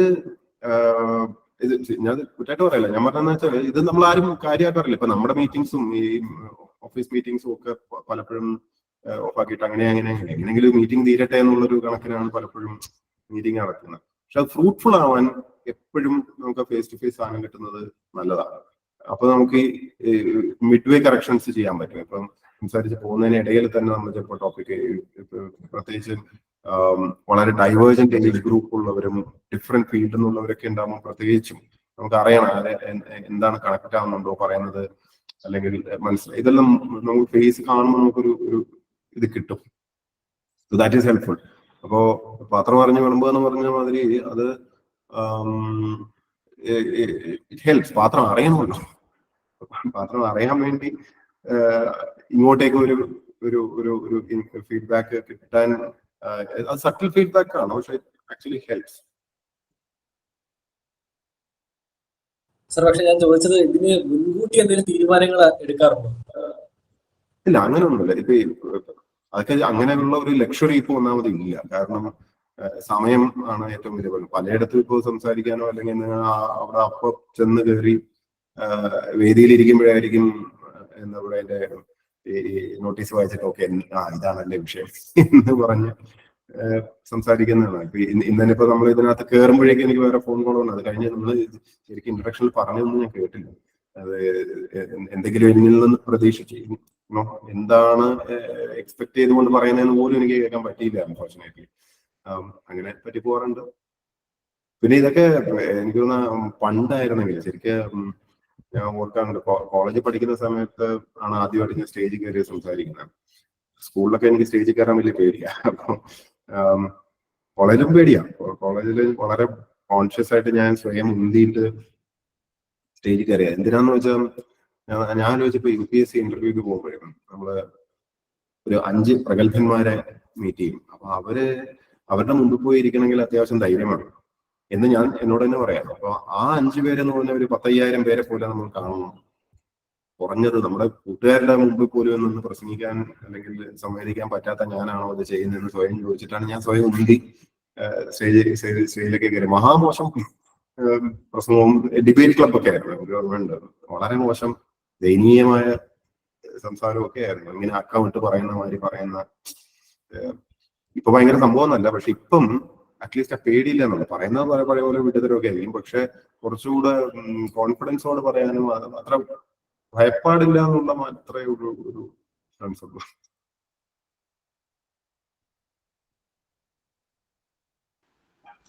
നമസ്കാരം സാർ, കേൾക്കാം സാർ? എന്റെ പേര് ഹേന എന്നാണ്, കോളേജിലെ ടീച്ചറാ. ഹേന. എന്റെ ഒരു ചോദ്യമൊന്നുമല്ല, എന്റെ ഒരു അനുഭവത്തിൽ ഉണ്ടായ കാര്യത്തിൽ നിന്നുണ്ടായതാണേ. അപ്പൊ എന്റെ മകനാണെങ്കിൽ നവോദയനാണ്. അപ്പോ അതിന്റെ PTCയുടെ മീറ്റിംഗിൽ, ഫൈനൽ മീറ്റിംഗിലൊക്കെ കളക്ടർ പങ്കെടുക്കാറുണ്ടല്ലോ. അപ്പോ നമ്മൾ ഇത്രയും പഠിച്ചിട്ടും അല്ലെങ്കിൽ ഇങ്ങനെ ഒരു ജോലി ഉണ്ടായിട്ട് പോലും നമുക്ക് കളക്ടറോട് സംസാരിക്കാൻ ശരിക്കും ഭയങ്കര പടപടാന്ന് ഇങ്ങനെ നെഞ്ചിടിച്ചോണ്ടാണ് നമ്മൾ സംസാരിക്കുന്നത്. അത്ര ഒരു എന്തോ ഒരു നമുക്ക് എത്തിപ്പെടാൻ പറ്റാത്ത ഒരു തലത്തിലുള്ള ഒരാളാണ് അല്ലെങ്കിൽ ഒരു വ്യക്തിയാണെന്നുള്ളൊരു ധാരണയായിരുന്നു അന്നൊക്കെ ഉണ്ടായിരുന്നത്. അപ്പൊ അതിനുശേഷം അങ്ങ് കളക്ടറായി വന്നു കഴിഞ്ഞതിന് ശേഷമാണെന്ന് തോന്നുന്നു ഈ ജില്ല ഭരിക്കുന്ന ഒരു ഭരണാധികാരി അല്ലെ ഒരു IAS ഉദ്യോഗസ്ഥനെ ചേട്ടാന്നോ ബ്രോയെന്നോ ഒക്കെ വിളിച്ചിട്ട് ഇത്രയും അരികിലേക്ക് വന്നിട്ട് സാധാരണക്കാരായിട്ടുള്ള ജനങ്ങൾക്ക് പോലും അങ്ങയുടെ അടുത്ത് വന്ന് സംവദിക്കാനുള്ള ഒരു അവസരം ഉണ്ടാക്കി കൊടുത്തു. അതേപോലെ ഈ ചുവപ്പ് നാടയിൽ കുരുങ്ങി കിടക്കാൻ പറ്റുന്ന കാര്യങ്ങളായിട്ട് പോലും അവരെ കൂടെ ഉൾപ്പെടുത്തിക്കൊണ്ട് അങ്ങ് ഭരണം നിർവഹിച്ചു. പിന്നെ കളക്ടർ എന്ന് പറയുന്ന പദത്തിന് മുന്നില് നമ്മൾ ജില്ലാ കളക്ടർ എന്ന് പറയുന്നതിന് തൊട്ട് മുമ്പിൽ ജനകീയനായ എന്നൊരു പദം കൂടെ ചേർക്കപ്പെട്ട് വായിച്ചത് അങ്ങയുടെ വരവോടുകൂടിയാണെന്നാണ് എൻ്റെ ഒരു കാഴ്ചപ്പാട്. അപ്പൊ അത് സംശയമില്ലാതെ തന്നെ എനിക്ക് അങ്ങനെ പറയാൻ തോന്നുന്നു. അപ്പൊ ഇത്രയും ജനകീയനാകാൻ ഒരു കളക്ടർക്ക് കഴിയുമോ എന്ന് ഇതിന് ശേഷം അത് ഇദ്ദേഹത്തിന്റെ ഭരണം കഴിഞ്ഞ് അല്ലെങ്കിൽ അദ്ദേഹം കളക്ടറായി കഴിഞ്ഞതിന് ശേഷം ഇങ്ങനെ ചിന്തിച്ചിട്ടുണ്ട്. അപ്പൊ നമ്മൾ കണ്ടിട്ടുള്ള കളക്ടറെയോ അല്ലെങ്കിൽ അവരുടെ ഒരു സംസാര രീതിയെയോ അങ്ങനെയൊക്കെ വരുമ്പോഴത്തേക്കിനും നമുക്ക് ടെൻഷനായിരുന്നു അവരോടൊക്കെ സംവദിക്കാൻ. അപ്പൊ ഇങ്ങനെ ഒരു ജനകീയനാകാൻ അങ്ങ് കളക്ടർ ആകുന്നതിന് മുമ്പ് എന്തെങ്കിലും തരത്തിലുള്ള സംഭവങ്ങൾ ഉണ്ടായിട്ടുണ്ടോ? അല്ലെങ്കിൽ കളക്ടർ ആയി കഴിഞ്ഞതിന് ശേഷം ഇങ്ങനെ ജനകീയനാകണമെന്ന തീരുമാനം എടുത്തതാണോ, അതോ അങ്ങ് പൊതുവെ ജനകീയനാണോ? ജനകീയമല്ല, എനിക്ക് തോന്നിയെന്ന് വെച്ചാൽ നമ്മൾ പ്രിറ്റൻഷൻസ് ഇല്ലാതെ മര്യാദയ്ക്ക് മനുഷ്യരെ പോലെ ബിഹേവ് ചെയ്താൽ മതി, അത്രേ ഉള്ളൂ. ഈ നമ്മുടെ സർവീസിനകത്ത് പലരും സീനിയേഴ്സ് ഉൾപ്പെടെ പലരും പറയുന്ന ഈ പിള്ളേരെയൊക്കെ ഞാൻ നശിപ്പിച്ചു എന്നാ പറയും. പണ്ടൊക്കെ ആയിരുന്നെങ്കിൽ കളക്ടറൊക്കെ നല്ല വെയിറ്റ് ഇട്ട് നല്ല ജില്ലെന്നും പറഞ്ഞ് നടന്നുകൊണ്ടിരുന്നവരെ മൊത്തം ആ വെയിറ്റ് കളഞ്ഞു. നിങ്ങൾ പറഞ്ഞില്ല കളക്ടറെ കാണാനൊക്കെ പേടിയും മറ്റൊക്കെയാണ്. ആ പേടിയൊക്കെ പോയതോടെ ഇപ്പൊ ഒന്നുമില്ല എന്ന് വിശ്വസിക്കുന്നവരുണ്ട്. കംപ്ലീറ്റ് നശിപ്പിച്ചു എന്ന് പറയുന്നവരുണ്ട്. പക്ഷേ ഞാൻ ജനിച്ചു വീണത് കളക്ടറായിട്ടൊന്നും അല്ലല്ലോ. നമ്മൾ ഇതിന്റെ അപ്പുറത്തെ സൈഡിൽ നിന്നിട്ട് എത്രയോ തവണ ഇപ്പുറത്തോട്ട് നോക്കിയിട്ടുള്ളതാണ്. എപ്പോഴും പറയുന്ന ഒരു ഇതാണ്, ഞാൻ ചെറിയ കുട്ടിയായിരുന്നു അപ്പം അമ്മ ഡോക്ടറാണ്. അപ്പൊ അമ്മ മെഡിക്കൽ കോളേജിൽ ജോലി ചെയ്തുകൊണ്ടിരുന്ന സമയത്ത് മെഡിക്കൽ കോളേജ് പ്രിൻസിപ്പളിനെ കാണാൻ പോയി. പ്രിൻസിപ്പൾ ഭയങ്കര ഒടുക്കത്തെ ജാടൊക്കെ ഇങ്ങനെ ഇരിക്കുകയാണ്, ഫയലിന് തല പൊക്കുന്നില്ല. അപ്പോ ചെറിയ കുട്ടി മറ്റേ ബോമന മൂലയിലും ഈ പട്ടി കൂടെ പോകുന്ന മാതിരി ഞാൻ ഫ്രെയിമിൽ ഉണ്ടെന്നേ ഉള്ളൂ, എനിക്കൊന്നും അറിയില്ല. അപ്പൊ അമ്മ ഈ പ്രിൻസിപ്പളുമായിട്ട് എന്തൊക്കെയോ സംസാരിക്കുന്നു, സർവീസ് മാറ്റേഴ്സ് എന്തോ ആണ്, പ്രൊമോഷനോ ട്രാൻസ്ഫറോ വോട്ടെവർ. അപ്പൊ ഈ ഞാൻ ശ്രദ്ധിക്കുന്നത് ഈ പ്രിൻസിപ്പളിന്റെ ജാട എന്തോ ഭയങ്കര സംഭവം എന്നുള്ള രീതിയിൽ ഇരിക്കുകയാണ്. അവിടുന്ന് അതിനുശേഷം ഞങ്ങൾ എന്നിട്ട് ഡയറക്ടർ ഓഫ് മെഡിക്കൽ എഡ്യൂക്കേഷനെ കാണാൻ പോയി. പ്രിൻസിപ്പളിന്റെ മേലെയുള്ള ഡയറക്ടറെ കാണാൻ പോയി. ഡയറക്ടർ അതിനെക്കാട്ടിലും ചാടാം, അവരും കാര്യമൊന്നും നോക്കുന്നില്ല. അങ്ങനെ ഒരു കുട്ടികൾക്ക് ഇത് പെട്ടെന്ന് സ്ട്രൈക്ക് ചെയ്യുമല്ലോ. അപ്പൊ കാരണം കുട്ടികൾ എപ്പോഴും നമ്മളെ പഠിപ്പിക്കുന്നതൊക്കെ നല്ല രീതിയിൽ പെരുമാറണം. അങ്ങനെ അപ്പൊ ഒരു കുട്ടിയും ഒരു സ്ത്രീയും വരുമ്പോ സാധാരണഗതിയിൽ എങ്ങനെ പെരുമാറും അതല്ലല്ലോ ഇവർ പെരുമാറുന്നതെന്ന് നമുക്ക് ഇങ്ങനെ മനസ്സിലിങ്ങനെ കിടക്കണം. അപ്പൊ അത് കഴിഞ്ഞ് സെക്രട്ടേറിയറ്റിൽ പോയിട്ട് എനിക്ക് തോന്നുന്നുണ്ട് വൈകുന്നേരം ഒരു 5:30 ഞാൻ ഇപ്പൊ സെക്രട്ടേറിയറ്റിനകത്ത് ഇരുന്നാണ് സംസാരിക്കുന്നത്. ഈ സെക്രട്ടേറിയറ്റിനകത്ത് ആദ്യമായിട്ടോ മറ്റോ ആണ് ഞാൻ വരുന്നത്. അപ്പൊ അന്ന് അവിടെ കാത്തിരിക്കുകയാണ്, ഏതോ ഒരു ഉദ്യോഗസ്ഥരെ കാണാൻ വേണ്ടി പുറത്ത് ഇങ്ങനെ കാത്തിരിക്കുന്നു. അപ്പൊ വൈകുന്നേരം 5:30 ആയപ്പോഴേക്ക് ഏതോ ഒരു മീറ്റിംഗ് കഴിഞ്ഞിട്ട് ഓടി വരികയാണ് ഒരാൾ, തടിയൊക്കെ ഉള്ളത് ആളെ അകത്തോട്ട് കൂടി കയറുന്നു. ഞങ്ങൾ അകത്തോട്ട് വിളിക്കുകയാണ്. അപ്പൊ ഞാനും അമ്മയും പോയി അകത്തിരിക്കുന്നു. അന്നേരം ഡോക്ടറെ ഇരിക്കുമെന്ന് പറയുന്നു. എന്താണ് പ്രശ്നം എന്താണെന്നൊക്കെ വളരെ കാര്യമായിട്ട് ചോദിക്കുന്നു. ഒരു കാപ്പി വരുന്നു, കാപ്പി കുടിക്കുന്നു. പ്രശ്നം പരിഹരിച്ചോ ഇല്ലയോ എന്നൊന്നും ഓർമ്മയില്ല, പക്ഷെ ഐ ഫെൽറ്റ് ഗുഡ്. അത് കഴിഞ്ഞ് പുറത്തിറങ്ങാൻ നേരം ഞാൻ അമ്മയെടുത്ത് ചോദിക്കാൻ ചെയ്തത് ഇതാരാന്ന്. കാരണം എനിക്കൊരു കാര്യം മനസ്സിലായി, മുമ്പ് കണ്ട രണ്ടുപേരെക്കാട്ടിലും ഹയറാർക്കിയിൽ മേലെയാണ്, കുറച്ചുകൂടെ പവറുള്ള ആളാണെന്ന് മനസ്സിലായി. പക്ഷെ ഇയാള് ബിഹേവ് ചെയ്തത് നേരെ തിരിച്ചു. ഭൂമിയിൽ ഇറങ്ങി നിന്ന് മര്യാദയ്ക്ക് സംസാരിക്കുകയും മര്യാദയ്ക്ക് മനുഷ്യരെ പോലെ ഡീൽ ചെയ്യുകയും ചെയ്യുന്നു. അപ്പൊ ധാരാളം അപ്പൊ അന്നേരമാണ് അമ്മ പറയുന്നതാണ് ഹെൽത്ത് സെക്രട്ടറി എന്ന് പറയുന്ന ആള് അങ്ങനെയാണ് ഇങ്ങനെയാന്നൊക്കെ. ഇനി സിനിമാറ്റിക് ആണ്, നമ്മളിങ്ങനെ തിരിഞ്ഞു നോക്കണം. തിരിഞ്ഞു നോക്കുമ്പോൾ അതാരാ ഹെൽത്ത് സെക്രട്ടറി എന്ന് പറഞ്ഞ പേരിന്റെ അറ്റത്ത് IAS എന്നൊക്കെ കാണുന്നത്. അപ്പൊ ഓക്കെ, എന്നാ പിന്നെ ഈ പണി കൊള്ളാമല്ലോ എന്ന് പറഞ്ഞ് IAS ആണെന്നൊരു ആഗ്രഹം അന്ന് ആദ്യമായിട്ട് മനസ്സിൽ വരുന്ന അന്നാണ്. പറഞ്ഞു വന്നത് എന്താണെന്ന് വെച്ചാൽ, ഇപ്പോ സ്കൂളിൽ കലക്ടർ പരിപാടിക്ക് വരുന്നു, എന്നിട്ട് സമ്മാനം തരുന്നു. അപ്പൊ ഈ വണ്ടിയിൽ വന്നതിന് പോലീസും പൊടിയും വടിയൊക്കെ കണ്ടിട്ട് രോമാഞ്ചം അടിച്ചിട്ട് കലക്ടർ ആവാൻ ഇറങ്ങിയ ആളല്ല ഞാൻ. ഈ ഉദ്യോഗസ്ഥനെ കണ്ടിട്ട്, ഈ ഓഫീസറെ കണ്ടിട്ടാണ് ഇങ്ങനെയാവണമെന്ന് ആഗ്രഹിച്ചിട്ടാണ് IAS വന്നത്. അതായത് അപ്പുറത്തെ സൈഡിൽ നിന്നിട്ട് കണ്ടതിന് ശേഷമാണ് ഇപ്പുറത്ത് ഇങ്ങനെയാവണമെന്ന് ആഗ്രഹിച്ച് വന്നത്. അതുകൊണ്ട് സ്വാഭാവികമായിട്ടും കുറച്ച് വ്യത്യാസം ഉണ്ടാവും. അപ്പൊ അതുകൊണ്ട് തന്നെ ഇപ്പുറത്തെ സൈഡിൽ വന്നതിന് ശേഷം എന്തോ മലമറിക്കുന്ന ആളെ പോലെ അഭിനയിച്ച് ഇപ്പുറത്ത് ഇരിക്കേണ്ടത് എനിക്കത് ഇതിനകത്തൊരു കാരണം ഞാൻ ഇപ്പുറത്തെ ആളല്ല എന്ന് ഇപ്പോഴും വിശ്വസിക്കുന്നു. കാരണം ഇത് ഗവൺമെന്റ് എന്ന് പറഞ്ഞാൽ എന്തിനു വേണ്ടിയാണ് ഉണ്ടാക്കിയിരിക്കുന്നത്, ഈ സിസ്റ്റം എന്തിനാണ് ഉണ്ടാക്കിയിരിക്കുന്നത് എന്നൊക്കെ നമ്മൾ ഒരു ഇൻഡിവിജ്വൽ റൈറ്റ്സും ഈ സെൻസ് ഓഫ് ജസ്റ്റിസും എല്ലാം കൂടെ ചേർത്ത് വായിക്കുമ്പോൾ നമ്മൾ ഇപ്പുറത്തെ ഇരിക്കുന്നത് നമ്മൾ ജോലിയാണിത്, തീർച്ചയായിട്ടും ഒരു ജോലിയാണ്, ശമ്പളം വാങ്ങണം, ജോലി ചെയ്യണം, അതൊക്കെ ശരി. പക്ഷെ അതിന്റെ സെൻസ് ഓഫ് പർപ്പസ് എന്ന് പറഞ്ഞ സാധനം എന്തിനാണെന്നുള്ളത്, ഇന്നസെന്റ് ചോദിച്ചാൽ എന്തിനാ പഠിക്കുന്നതെന്ന് ചോദിച്ചാൽ മതി, എന്തിനായത്? ഇത് നമ്മളെ തീറ്റിപ്പോറ്റാൻ വേണ്ടി അല്ല, നമുക്ക് വേണ്ടിയല്ല ഇത് മൊത്തം ഉണ്ടാക്കിയിരിക്കുന്നത്. ഇതിനകത്തുനിന്ന് എന്തെങ്കിലും ഒരു ഔട്ട്പുട്ട് സിറ്റിസന് കിട്ടണം, പൗരന് കിട്ടണം. ആ സിറ്റിസന് കിട്ടാൻ വേണ്ടിയാണ് ഈ സിസ്റ്റം മൊത്തം ഉണ്ടാക്കി വെച്ചിരിക്കുന്നത്. ആ സിറ്റിസന് കിട്ടും, ക്ലയന്റീലിന് കിട്ടണം. നേരത്തെ പറഞ്ഞില്ലേ, ട്രൈബൽ സെക്ടറിൽ ഈ കോടിക്കണക്കിന് ഒക്കെ ചെലവാക്കുന്നത് ക്ലയന്റീൽ ആരാണ്? ആ ട്രൈബ്സ് ആണ്. അവർക്ക് കിട്ടുന്നില്ലെങ്കിൽ പിന്നെ എന്തിനാണ് ഡിപ്പാർട്ട്മെന്റ് അല്ലെങ്കിൽ കൃഷി വകുപ്പ്? ഇതിനകത്ത് പലതും ചെയ്യുന്ന എന്തിനാണ്? കർഷകർക്ക് വേണ്ടിയാണ്, ആ കൃഷിയുടെ ഉൽപാദനം വർദ്ധിക്കാൻ വേണ്ടിയാണ്, ആ ഒരു സാമ്പത്തിക ഭദ്രത അവർക്ക് ഉണ്ടാവാനും അതുപോലെ ഭക്ഷ്യസുരക്ഷ സമൂഹത്തിന് ഉണ്ടാവാനും ഒക്കെയാണ്. അതൊന്നും ഉണ്ടാവാതെ കൃഷി ഓഫീസർമാരും എന്നെ പോലെയുള്ള ഉദ്യോഗസ്ഥരും എല്ലാവരും ശമ്പളം മേടിച്ച് വീട്ടിൽ പോയാൽ എന്താ കാര്യം? അപ്പൊ അവര് എനിക്ക് തോന്നുന്നത് സെൻസ് ഓഫ് പർപ്പസ് നമ്മളുടെ തലയിൽ ശരിക്കും കയറിയിട്ടുണ്ടെങ്കിൽ സാധാരണ മനുഷ്യരെ പോലെ നമ്മൾ പെരുമാറും.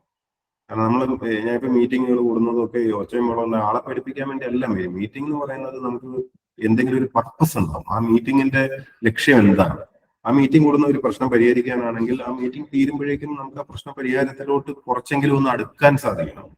അല്ലാതെ അവിടെ നമ്മൾ ധാർഷ്ട്യം കാണിക്കാനും ഞാൻ എന്തോ മഹാസംഭവമാണെന്ന് കാണിക്കാൻ വേണ്ടിയുമാണ് മീറ്റിംഗ് നടത്തുന്നതെങ്കിൽ പറഞ്ഞിട്ട് കാര്യമില്ല. ഇപ്പൊ ഈ പറഞ്ഞ ഈ സംഭവമൊക്കെ ഇങ്ങനെയാണെങ്കിലും എനിക്ക് തോന്നിയ ഒരു കാര്യം എന്ന് പറഞ്ഞാൽ ധാർഷ്ട്യം കാണിക്കുന്നത് വലിയ ഒച്ചയമ്പകൾ ഉണ്ടാക്കുന്നവർക്കും ഒക്കെയാണ് എളുപ്പം, കാര്യങ്ങൾ എളുപ്പമെന്ന് എനിക്ക് തോന്നിയിട്ടുണ്ട്. നമ്മള് ഭയത്തിലും സ്നേഹത്തിലും സംസാരിക്കുമ്പോൾ പലപ്പോഴും people take you for granted എന്ന് എനിക്ക് തോന്നിയിട്ടുണ്ട്. That's another thing. പക്ഷെ അത് വിചാരിച്ചിട്ട് ഇപ്പൊ എനിക്ക് എന്റെ സ്വഭാവം മാറ്റാൻ തോന്നുന്നില്ല. കാരണം I think I am happy the way I am. ഇങ്ങനെ തുടരുന്നതാണ് എനിക്കിഷ്ടം. Thank you sir, thank you very much. നമസ്കാരം സാർ. നമസ്കാരം. ഞാൻ അഖില, KUCT കുന്നം കോളേജിലെ വിദ്യാർത്ഥിനിയാണ്. അപ്പൊ എനിക്ക് ചോദിക്കാനുള്ളത്, സാറിന്റെ പദ്ധതികളൊക്കെ ഇപ്പൊ സാർ നടപ്പാക്കിയ പദ്ധതികൾ, ഇപ്പൊ ഓപ്പറേഷൻ സുലൈമാനി, കോഴിപ്പീടി, അങ്ങനെ ആ പ്രോജക്റ്റുകൾക്കെല്ലാം കൊടുത്തിരിക്കുന്ന പേരുകൾ വളരെ വ്യത്യസ്തവും ആകർഷണവുമാണ്. അപ്പം ഇത്തരത്തിലുള്ള പേരുകൾ തീർച്ചയായിട്ടും പൊതുശ്രദ്ധ ആകർഷിക്കുവാനും അത് നിലനിർത്താനും സാധിക്കും. അപ്പൊ അതുവഴി പൗരന്മാർ ഈ പദ്ധതികൾ പിന്തുടരും എന്ന ലക്ഷ്യം വെച്ചുകൊണ്ട് തന്നെയാണോ അത്തരത്തിലുള്ള വ്യത്യസ്തമായ പേരുകൾ അത് നൽകിയിട്ടുള്ളതെന്ന് അറിയാൻ ഒരു ആകാംക്ഷയുണ്ട്.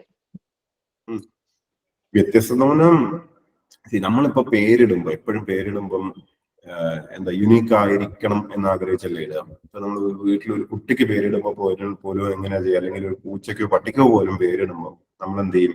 ആ പേരിനൊരു യുണീക്ക്നെസ് ഉണ്ടാവണം എന്ന് നമ്മൾ ആഗ്രഹിക്കില്ലേ? പേരിടൽ ചടങ്ങതാണ്. അല്ലാതെ ഇപ്പൊ വീട്ടിലെല്ലാവർക്കും ഒരേ പേരിടുന്നില്ലല്ലോ. നമ്മൾ വ്യത്യസ്തമാക്കണം, ഷുഡ് ബി ഡിഫറെന്റ് എന്നുള്ളതാണ്. എന്നാലല്ലേ ഐഡന്റിറ്റി ക്യാപ്ചർ ചെയ്യാൻ പറ്റും. പേര് is A kind of A brand. അപ്പൊ ഇപ്പൊ ഓപ്പറേഷൻ സുലൈമാനി എന്ന് പറയുന്ന സാധനം, അതിന് ഇപ്പൊ അതൊരു പേര്. ഞാൻ തൊട്ട് മുമ്പ് ഹോം ഡിപ്പാർട്ട്മെന്റിലായിരുന്നു. അപ്പൊ അവിടെ ഈ പോലീസുമായിട്ട് ബന്ധപ്പെട്ട എല്ലാ സാധനത്തിനും നമ്മൾ പേരിടുന്നത് ഓപ്പറേഷൻ കുബേര, മറ്റേത് മറിച്ചെന്നൊക്കെ ആയിരുന്നു. അപ്പൊ അതിന്റെ ഒരു ഹാങ് ഓവറിൽ വന്നുകൊണ്ടാണ് ഞാൻ അറിയാതെ ഓപ്പറേഷൻ. പക്ഷെ സുലൈമാനി എനിക്ക് ഭയങ്കര ഇഷ്ടമായി. കാരണം അത് എന്താ പറയുക, വിശപ്പ് മാറിയതിനു ശേഷം ബിരിയാണിയൊക്കെ തട്ടി, കോഴിക്കോട് കംപ്ലീറ്റ് ആണല്ലോ, വയറ് നിറഞ്ഞതിന് ശേഷം യു ആർ ടോട്ടലി സാറ്റിസ്ഫൈഡ്, അന്നേരം അതിന്റെ മേലെ കഴിക്കുന്ന ലാസ്റ്റ് ടോപ്പ് ആണ് ശരിക്കും സുലൈമാനി എന്ന് പറയുന്ന ഡ്രിങ്ക്. അപ്പൊ ഓപ്പറേഷൻ സുലൈമാനി എന്ന് പറഞ്ഞാൽ എന്താണ്? ആ സാറ്റിസ്ഫാക്ഷൻ എല്ലാവർക്കും കിട്ടുന്ന ഒരു ഓപ്പറേഷനാണ്. ആ ഒരു സംതൃപ്തി എല്ലാവർക്കും കിട്ടണം.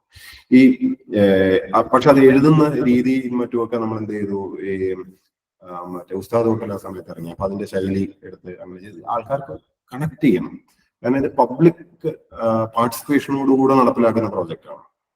അല്ലാതെ നമ്മൾ വെറുതെ ഫണ്ട് റിലീസ് ചെയ്യുന്ന കോൺട്രാക്ടർ പണി ചെയ്യുന്നു അങ്ങനത്തെ വർക്കല്ലല്ലോ ഇത് ജനങ്ങളുടെ ഒരു പാർട്ടിസിപ്പേഷൻ ആവശ്യമുണ്ട്. അപ്പൊ ജനങ്ങളത് നെഞ്ചിലേറ്റിയെങ്കിലേ നടക്കുള്ളൂ. അവരുടെ പാർട്ടിസിപ്പേഷൻ വരണം എന്നുണ്ടെങ്കിൽ അവർക്ക് തോന്നണം. അപ്പൊ അവർക്ക് തോന്നണം എന്നുണ്ടെങ്കിൽ എന്താണ്, ആ രീതിക്കുള്ള പേരും ആ രീതിക്കുള്ള സഹകരിക്കാനുള്ള സാഹചര്യങ്ങൾ ഒരുക്കി കൊടുക്കണം. അപ്പൊ പേര് ഈസ് വെരി വെരി ഇമ്പോർട്ടന്റ്. അത് എനിക്ക് പിന്നെ ഇത് ഇഷ്ടമാണ്. ഈ പേരിടുന്ന കാര്യം ഈ ഓരോന്നിന്റെയും ആ ഒരു സോഷ്യൽ മാർക്കറ്റിംഗ് എന്ന് പറയുന്ന ഒരു സാധനമാണല്ലോ. എങ്ങനെ ജനങ്ങളിലേക്ക് അത് എത്തിക്കാതെ ഒരു area of interest for me എന്റെ സബ്ജക്ട് സൈക്കോളജി ആയിരുന്നു UPSC എന്റെ ഒരു ഓപ്ഷൻ സബ്ജക്ട്. അപ്പൊ അതുകൊണ്ട് സൈക്കോളജിക്കൽ കുറെ ആസ്പെക്ട്സ് ഉണ്ട്. ഇപ്പൊ ബ്രാൻഡിങ്, ഈ ലോഗോ ഡിസൈൻ, ഇതിനകത്തൊക്കെ ഉള്ള ചില ഫണ്ടമെന്റൽസ് ഉണ്ട്. അഡ്വർടൈസിങ് സൈക്കോളജിയുടെ കുറെ സാധനങ്ങളൊക്കെ ഉണ്ട്. അതൊക്കെ അപ്ലൈ ചെയ്യുന്നതിനകത്തും ഒരു സന്തോഷമുള്ളതാണ്. സോ അതുകൊണ്ട് പേരിടുന്നു എന്നേ ഉള്ളൂ. എല്ലാത്തിനും അതുപോലെ ഇടണമെന്നില്ല, ചിലതിന് വളരെ ബോറൻ പേരിടണമെന്ന് തന്നെ ഉണ്ട്. ഇപ്പൊ ഗവൺമെന്റിലുള്ള പല പ്രോജക്റ്റുകൾക്കും ഏറ്റവും ബോറൻ പേരുകളാണല്ലോ. ഇപ്പൊ കുറെ ABC ടൈപ്പ് അങ്ങനത്തെ പേരുകളാണ്. ഒന്നും ഒരു അർത്ഥമോ അല്ലെങ്കിൽ ഒരു ഇതോ ഇല്ലാതെ പേര് ഓർത്തെടുക്കാൻ തന്നെ വളരെ ബുദ്ധിമുട്ടുന്ന. അതിൽ നിന്ന് വ്യത്യസ്തമായെങ്കിൽ മാത്രമേ ജനകീയമായ പ്രോജക്ട്സ് വർക്കാവുള്ളൂ. ജനകീയമായിട്ടുള്ള സ്കീമുകൾക്കും പ്രോജക്റ്റുകൾക്കും ജനകീയത തോന്നുന്ന അല്ലെങ്കിൽ അത് ഇൻവോക്ക് ചെയ്യാൻ പറ്റുന്ന പേരുകൾ ഇടുന്നത് സ്വാഭാവികമാണ്. അത്രേ ഉള്ളൂ. Okay, thank you sir. നമസ്കാരം സർ. നമസ്കാരം. എന്റെ പേര് ജോബ് എന്നാണ്. ഞാൻ KCTയിലെ ഒരു വിദ്യാർത്ഥിയാണ്. എന്റെ ചോദ്യം നേരത്തെ ചോദിച്ചിരിക്കുന്ന ഒരു ചോദ്യത്തോടനുബന്ധിച്ചുള്ള ചോദ്യമാണ്. ഇപ്പൊ പലപ്പോഴായിട്ട് അങ്ങയുടെ ഇന്റർവ്യൂവിൽ കണ്ടു കേട്ടുള്ളത് പ്രയോറിറ്റി എന്ന് പറയുന്നത് പലപ്പോഴും പ്പെട്ടവരെയും സ്വന്തമായിട്ട് ശബ്ദിക്കാൻ കഴിയാത്തവർ ഉയർത്തിക്കൊണ്ട് വരിക എന്നുള്ളതാണ്. അപ്പോൾ ഇന്നത്തെ കാലത്ത് ഇന്നത്തെ സമൂഹം അല്ലെങ്കിൽ ഇന്നത്തെ യുവജനങ്ങൾ നേരിടുന്ന ഒരു വിമർശനം, ആർക്കും സാമൂഹ്യ പ്രതിബദ്ധതയില്ല, അവര് സ്വയം നാമങ്ങളിലേക്ക് ഒതുങ്ങിക്കൂടുന്നു എന്നുള്ളൊരു വിമർശനം കേൾക്കാറുണ്ട്. അപ്പോൾ നമ്മുടെ വിദ്യാഭ്യാസ സമ്പ്രദായത്തിൽ കൊണ്ടുവരേണ്ട മാറ്റങ്ങൾ അല്ലെങ്കിൽ ഇനി എന്തൊക്കെ മാറ്റങ്ങളായി കൊണ്ടുവരണം, അങ്ങനെ എന്തെങ്കിലും മാറ്റങ്ങൾ കൊണ്ടുവരണം, അങ്ങയുടെ സജഷൻ അങ്ങനെ എന്തെങ്കിലും ഉണ്ടോ എന്ന് അറിഞ്ഞാൽ കൊള്ളാമല്ലോ. ഒന്നാമത് എനിക്ക് യുവാക്കൾക്ക് സാമൂഹ്യ പ്രതിബദ്ധത ഇല്ല എന്നൊന്നും അഭിപ്രായമില്ല. കാരണം ഞാൻ കണ്ടിട്ടുള്ളത് ഇപ്പോ കോഴിക്കോട് പ്രോജക്റ്റുകൾ ചെയ്യാൻ വേണ്ടി എല്ലാ പ്രോജക്റ്റുകൾക്കും മുൻപന്തിയിൽ ഉണ്ടായിരുന്നത് യുവജനങ്ങളാണ്. ഏറ്റവും രസം എനിക്ക് തോന്നുന്നുണ്ട്, ഓപ്പറേഷൻ സുലൈമാനിയുടെ ഭാഗമായിട്ട് കൂപ്പൺ ഡിസ്ട്രിബ്യൂഷനും മറ്റേതൊക്കെ ചെയ്യുന്ന സമയത്ത് എല്ലാവരും വലിയ കൺസേൺ പറഞ്ഞാണ്. ഈ കല്യാണ ഉണ്ണികളൊന്നും കേട്ടിട്ടില്ലേ? കല്യാണത്തിന് ഇത് കയറി വന്ന് സദ്യ കഴിച്ചിട്ട് പോകുന്ന വിളിക്കാത്ത അതിഥികൾ അല്ലെ. അപ്പൊ അങ്ങനെ ആണ് ഈ യുവാക്കള്. അപ്പൊ അതുകൊണ്ട് ഓപ്പറേഷൻ സുലൈമാനി വഴി നമ്മൾ കൂപ്പൺ കൊടുക്കുന്നത് വെച്ചിട്ട് പാരഗണിൽ ഉൾപ്പെടെ ചെന്ന് നിങ്ങൾക്ക് ഭക്ഷണം കഴിക്കാം. അപ്പോ ഈ കോളേജ് പിള്ളേരെല്ലാവരും കൂടെ വന്ന് ഈ കൂപ്പൺ ചോദിച്ചാൽ, നമ്മുടെ റൂൾ എങ്ങനെയാണ്, കൂപ്പൺ ചോദിച്ചാൽ കൊടുക്കണം എന്നാണ്, ചോദ്യമില്ല. അപ്പം കൂപ്പൺ ചുമ്മാ മേടിച്ച് ഒരു മിസ്യൂസ് ചെയ്യും എന്ന് പറഞ്ഞ് ഭയങ്കരമായിട്ട് ഒരു കൗണ്ടർ ആർഗ്യുമെന്റ് ഉണ്ടായിരുന്നു ഇത് പ്രോജക്ട് റോൾ ഔട്ട് ചെയ്യുന്ന സമയത്ത്. അപ്പൊ അന്ന് ഞാൻ പറഞ്ഞത് അങ്ങനല്ല, അവനും വിശക്കുണ്ടെങ്കിൽ പോയി കഴിക്കട്ടെ, അതിന് മിസ്യൂസ് എന്ന് കാണണ്ട, അങ്ങനെ ഇങ്ങനെയെന്നൊക്കെ പറഞ്ഞ അവസാനം അങ്ങനെ തന്നെ റോൾ ഔട്ട് ചെയ്തു. റോൾ ഔട്ട് ചെയ്തതിനു ശേഷം അങ്ങനെ ഒരു കേസ് പോലും ഇല്ല എന്ന് മാത്രമല്ല, ഈ പ്രോജക്റ്റ് നടപ്പിലാക്കാൻ വേണ്ടി മുൻപന്തിയിൽ ഉണ്ടായിരുന്നതും എല്ലാത്തിനും ഫ്രണ്ടിലുണ്ടായിരുന്നത് ഈ യുവാക്കൾ തന്നെയാണ്. എന്ന് മാത്രമല്ല, ഈ ഇതിനകത്തൊരു ചലഞ്ച് എന്ന് പറഞ്ഞാൽ മിസ്യൂസിനെ പറ്റി നമ്മളെപ്പോഴും സർക്കാർ പദ്ധതികളിൽ മിസ്യൂസ് ഇതാണ് എല്ലാവർക്കും പേടി. അപ്പൊ മിസ്യൂസ് ചെയ്യാതിരിക്കാൻ വേണ്ടി 100 കണ്ടീഷൻസും അതും ഇതൊക്കെ വെച്ചിട്ട് അവസാനം മിസ്യൂസ് അല്ല, യൂസ് ചെയ്യാൻ പറ്റാണ്ടാകുന്നത്.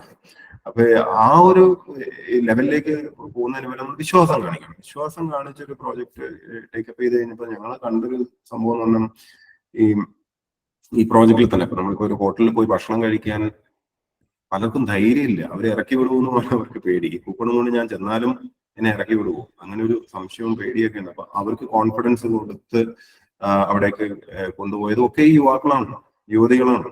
നമ്മുടെ വോളണ്ടിയേഴ്സ് മുഴുവൻ അവർ പാലിയേറ്റീവ് കെയറിൽ ഒത്തിരി വോളണ്ടിയേഴ്സ് നമ്മളൊപ്പം ഉണ്ടായിരുന്നതാണ്. ഈവൻ 2018 ഫ്ലഡ് ആലോചിച്ച് നോക്കും. ഫ്ലഡില് ഞങ്ങൾ ഗവൺമെന്റ് എന്നുള്ള നമ്മളെന്തോ മലമറിച്ചു എന്നുള്ള രീതിയിൽ നമ്മൾ സർക്കാർ ഉദ്യോഗസ്ഥർ തന്നെ പറയുമെങ്കിലും സത്യത്തിൽ എനിക്ക് തോന്നിയിട്ടുള്ളത് യുവാക്കളും യുവതികളുടെ ഒരു കൂട്ടായ്മയാണിത് അന്ന് രക്ഷപ്പെടുത്തിയത് കേരളത്തെ. അന്ന് മുന്നിട്ടിറങ്ങിയത് മുഴുവനും നമ്മൾ കണ്ടതാണ് ആരൊക്കെയാണ്. ഇത് ഫീൽഡിൽ പോയി അവരെ രക്ഷപ്പെടുത്തുന്നത് മാത്രമല്ല, പല ഭാഗത്തും ലോകത്തിന്റെ പല ഭാഗത്തും ഇരുന്നിട്ട് ടെക്നോളജി ഉപയോഗിച്ചിട്ടും ഒക്കെ. കാരണം നമ്മൾ അറിയുന്നില്ല ഇപ്പൊ ഈ റെസ്ക്യൂ എങ്ങനെയാണ് നടക്കുന്നതെന്നൊന്നും നമ്മൾ ഫീൽഡിലുള്ള പലരും അറിഞ്ഞു കാണില്ല, ഇപ്പോഴും അറിയുന്നുണ്ടാവില്ല. പലരെയും രക്ഷപ്പെടുത്താൻ കാരണക്കാരായ ആൾക്കാർ ബാംഗ്ലൂരും ചെന്നൈയിലൊക്കെ ഇരുന്നവർ. അതെങ്ങനെയാന്ന് വെച്ചാൽ ഈ അവര് കോൾ സെന്റേഴ്സ്, പലരും കോൾ സെന്റേഴ്സ് ഓപ്പൺ ആക്കി ഈ കോൾ സെന്ററുകളുടെ നമ്പർ നമ്മൾ കൊടുക്കുകയുണ്ടായി. അപ്പൊ ഈ കോൾ സെന്ററിൽ വരുന്ന ലൊക്കേഷൻ മാപ്പിൽ അവർ ഇട്ട് കൊടുക്കുന്ന ആ ലൊക്കേഷൻ അവിടെ ലോഗാക്കി അതാണ് പിന്നെ നേവിക്കും എയർഫോഴ്സിനും ഒക്കെ കൊടുത്തിരുന്നത്. അപ്പൊ അല്ലാതെ തനിയെ എത്തിയതല്ല ഇവര്. റെസ്ക്യൂ ഓപ്പറേഷൻ ടീം പോകുമ്പോൾ കൃത്യം ലൊക്കേഷൻ വരും. കാരണം അപ്പോഴേക്കും മൊബൈലിന്റെ ചാർജ് പോകും, വേറെ 100 പ്രശ്നങ്ങളുണ്ടായിരുന്നു. ഈ കറണ്ട് ഇല്ല അങ്ങനെയൊക്കെ അല്ലേ. അപ്പം ഒറ്റപ്പെട്ട് ഓരോ ആളെയും പോയി റെസ്ക്യൂ ചെയ്ത് വരുന്നത് വരെ ഈ കോൾ സെന്റർ ഓപ്പറേറ്റ് ചെയ്തുകൊണ്ടിരുന്ന പിള്ളേരാണ്. ഇതെല്ലാം സാമൂഹ്യ പ്രതിബദ്ധതയുള്ള യുവാക്കളാണ്, യുവതികളാണ്. ആരും കുഴപ്പക്കാരൊന്നുമല്ല. സത്യത്തിൽ കുഴപ്പക്കാര് കുറച്ച് പഴയ ജനറേഷൻ ടീംസ് ആണോ എന്ന് വരെ എനിക്ക് സംശയമില്ലാതില്ല. കാരണം ശരിക്കും ഒന്ന് ആലോചിച്ച് നോക്കൂ, നമ്മുടെ ഫ്ലഡില് ഇതെല്ലാം കഴിഞ്ഞ് രക്ഷപ്പെടുത്തി എല്ലാവരെയും ക്യാമ്പിൽ കൊണ്ടുവന്നു കഴിഞ്ഞപ്പം ഒന്ന് ഓർത്ത് നോക്കൂ. ഈ പിള്ളേരെല്ലാവരും കൂടെ എഫേർട്ട് ഇട്ടിട്ടാണ് എത്തിച്ചത്. ആ ക്യാമ്പിൽ എത്തിക്കഴിഞ്ഞപ്പോ അവിടെ പിന്നെ രാഷ്ട്രീയം വന്നു, അവിടെ മതം വന്നു, സംഘടനകൾ വന്നു, ബാനർ വന്നു, എന്താ വന്നു. ഇതൊക്കെ കൊണ്ടു നടക്കുന്ന ആകെ നടക്കുന്ന ഈ അമ്മാവന്മാരും അപ്പാപ്പന്മാരുമാണ്. അല്ലാതെ ഈ യുവതി യുവാക്കളൊന്നും അല്ല. ഈ യുവതി യുവാക്കളെ നമ്മൾ വിശ്വാസം അർപ്പിക്കണം എന്നാണ് എൻ്റെ ഒരു ലൈൻ. അവര് മോശക്കാരല്ലാന്ന് മാത്രമല്ല, വളരെ നോൺ ജഡ്ജ്മെന്റിലാണ്. ശരിക്ക് ഒറ്റപ്പെട്ട എന്തെങ്കിലും അതും ഇതൊക്കെ ഇഷ്യൂസ് ഉണ്ടാകുന്നു, അത് എല്ലാ കാലത്തും ഉണ്ടായിട്ടുണ്ടെന്ന്. അത് വെച്ചിട്ട് ഇപ്പോഴത്തെ ജനറേഷനെ ജഡ്ജ് ചെയ്യേണ്ട കാര്യമൊന്നുമില്ല. ഇപ്പോഴത്തെ ജനറേഷൻ സത്യം പറഞ്ഞാൽ കുറച്ചുകൂടെ സത്യസന്ധരാണെന്ന് എനിക്ക് തോന്നിയിട്ടുണ്ട്. കുറച്ചുകൂടെ ഓപ്പണാണ്, ജെന്യുവിനാണ്. അവരുടെ എസ്പെഷ്യലി വികാരങ്ങളും ഇതൊക്കെ പങ്കുവെക്കുക. അതിനകത്തൊന്നും അവർക്ക് ഒരു കള്ളത്തരം അങ്ങനെ ഒരു സാധനമില്ല. അത് വെച്ചിട്ട് ഈ അമ്മാവൻ സിൻഡ്രോം ഉള്ളവർ ജഡ്ജ് ചെയ്യുന്നു എന്ന് മാത്രമേ ഉള്ളൂ. അല്ലാതെ ഐ ഡോണ്ട് തിങ്ക് ഇപ്പോഴത്തെ ജനറേഷൻ ഒന്ന് ഭയങ്കര ഇത് എല്ലാ ജനറേഷനും ഉള്ളതാണ്. ഞങ്ങളുടെ കാലത്ത് എന്തായിരുന്നു എന്നുള്ളത് I don't take it seriously. Thank you sir, thank U.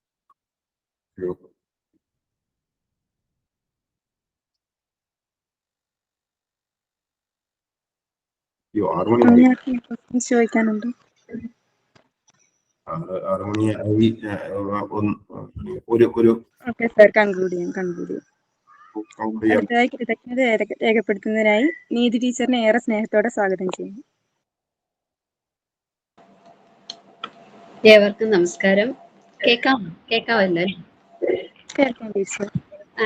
നമ്മുടെ കുന്നം ഫെസ്റ്റിവൽ ഓഫ് ലെറ്റേഴ്സിന്റെ 51 നമ്മുടെ ഇന്നത്തെ പ്രോഗ്രാമിന്റെ ഈ സായാഹ്നം വളരെയധികം സാർത്ഥകമായിരുന്നു. കാരണം നമ്മുടെ ഓരോ മലയാളിയുടെയും അഭിമാനമായ ശ്രീ പ്രശാന്ത് നായർ IAS തന്നെയാണ് അതിന് കാരണമായത്. സാറ് പങ്കുവെച്ച ഓരോ അനുഭവങ്ങളും, നടപ്പാക്കിയ ഓരോ പ്രോജക്റ്റുകളും ഒക്കെ അതിനെക്കുറിച്ചൊക്കെ കേട്ടപ്പോൾ നമ്മൾ എവിടെയാണോ എത്തിച്ചേർന്നിരിക്കുന്നത് ആ ഒരു സിറ്റുവേഷനിൽ ഏറ്റവും നന്നായിട്ട് പെരുമാറാനും ഏറ്റവും ആത്മാർത്ഥമായിട്ട് നമ്മുടെ ജോലി നന്നായി ചെയ്യാനും കഴിയും എന്നൊരു സന്ദേശം കൂടിയാണ് സാറ് നമുക്ക് പകർന്നു തന്നത്. സാറിന് കുന്നം ഫാമിലിയുടെ പേരിൽ ഓരോ അംഗത്തിന്റെ പേരിലുള്ള നന്ദി അറിയിക്കുകയാണ്. നന്ദി സാർ. അതേപോലെ നമ്മുടെ പ്രോഗ്രാമിന്റെ ജനറൽ കൺവീനറായ doctor Reshmi teacher, programme coordinator Lekha teacher, എല്ലാവർക്കും ഉള്ള നന്ദി അറിയിക്കുന്നു. നമ്മുടെ മറ്റു കോളേജുകളിൽ നിന്ന് ഈ പ്രോഗ്രാമിൽ എത്തിച്ചേർന്ന അധ്യാപകർ, വിദ്യാർത്ഥികൾ, നമ്മുടെ ഓരോ വിദ്യാർത്ഥികളും, അതേപോലെ ഈ ചർച്ചയെ ഏറ്റവും സജീവമാക്കിക്കൊണ്ട് ചോദ്യങ്ങൾ ഉന്നയിച്ച ചർച്ചയിൽ പങ്കാളികളായ ഓരോ വിദ്യാർത്ഥികളോടുമുള്ള നന്ദി അറിയിക്കുന്നു. നന്ദി. Thank you so much. Thank you all. Late evening. Thank you. Bye.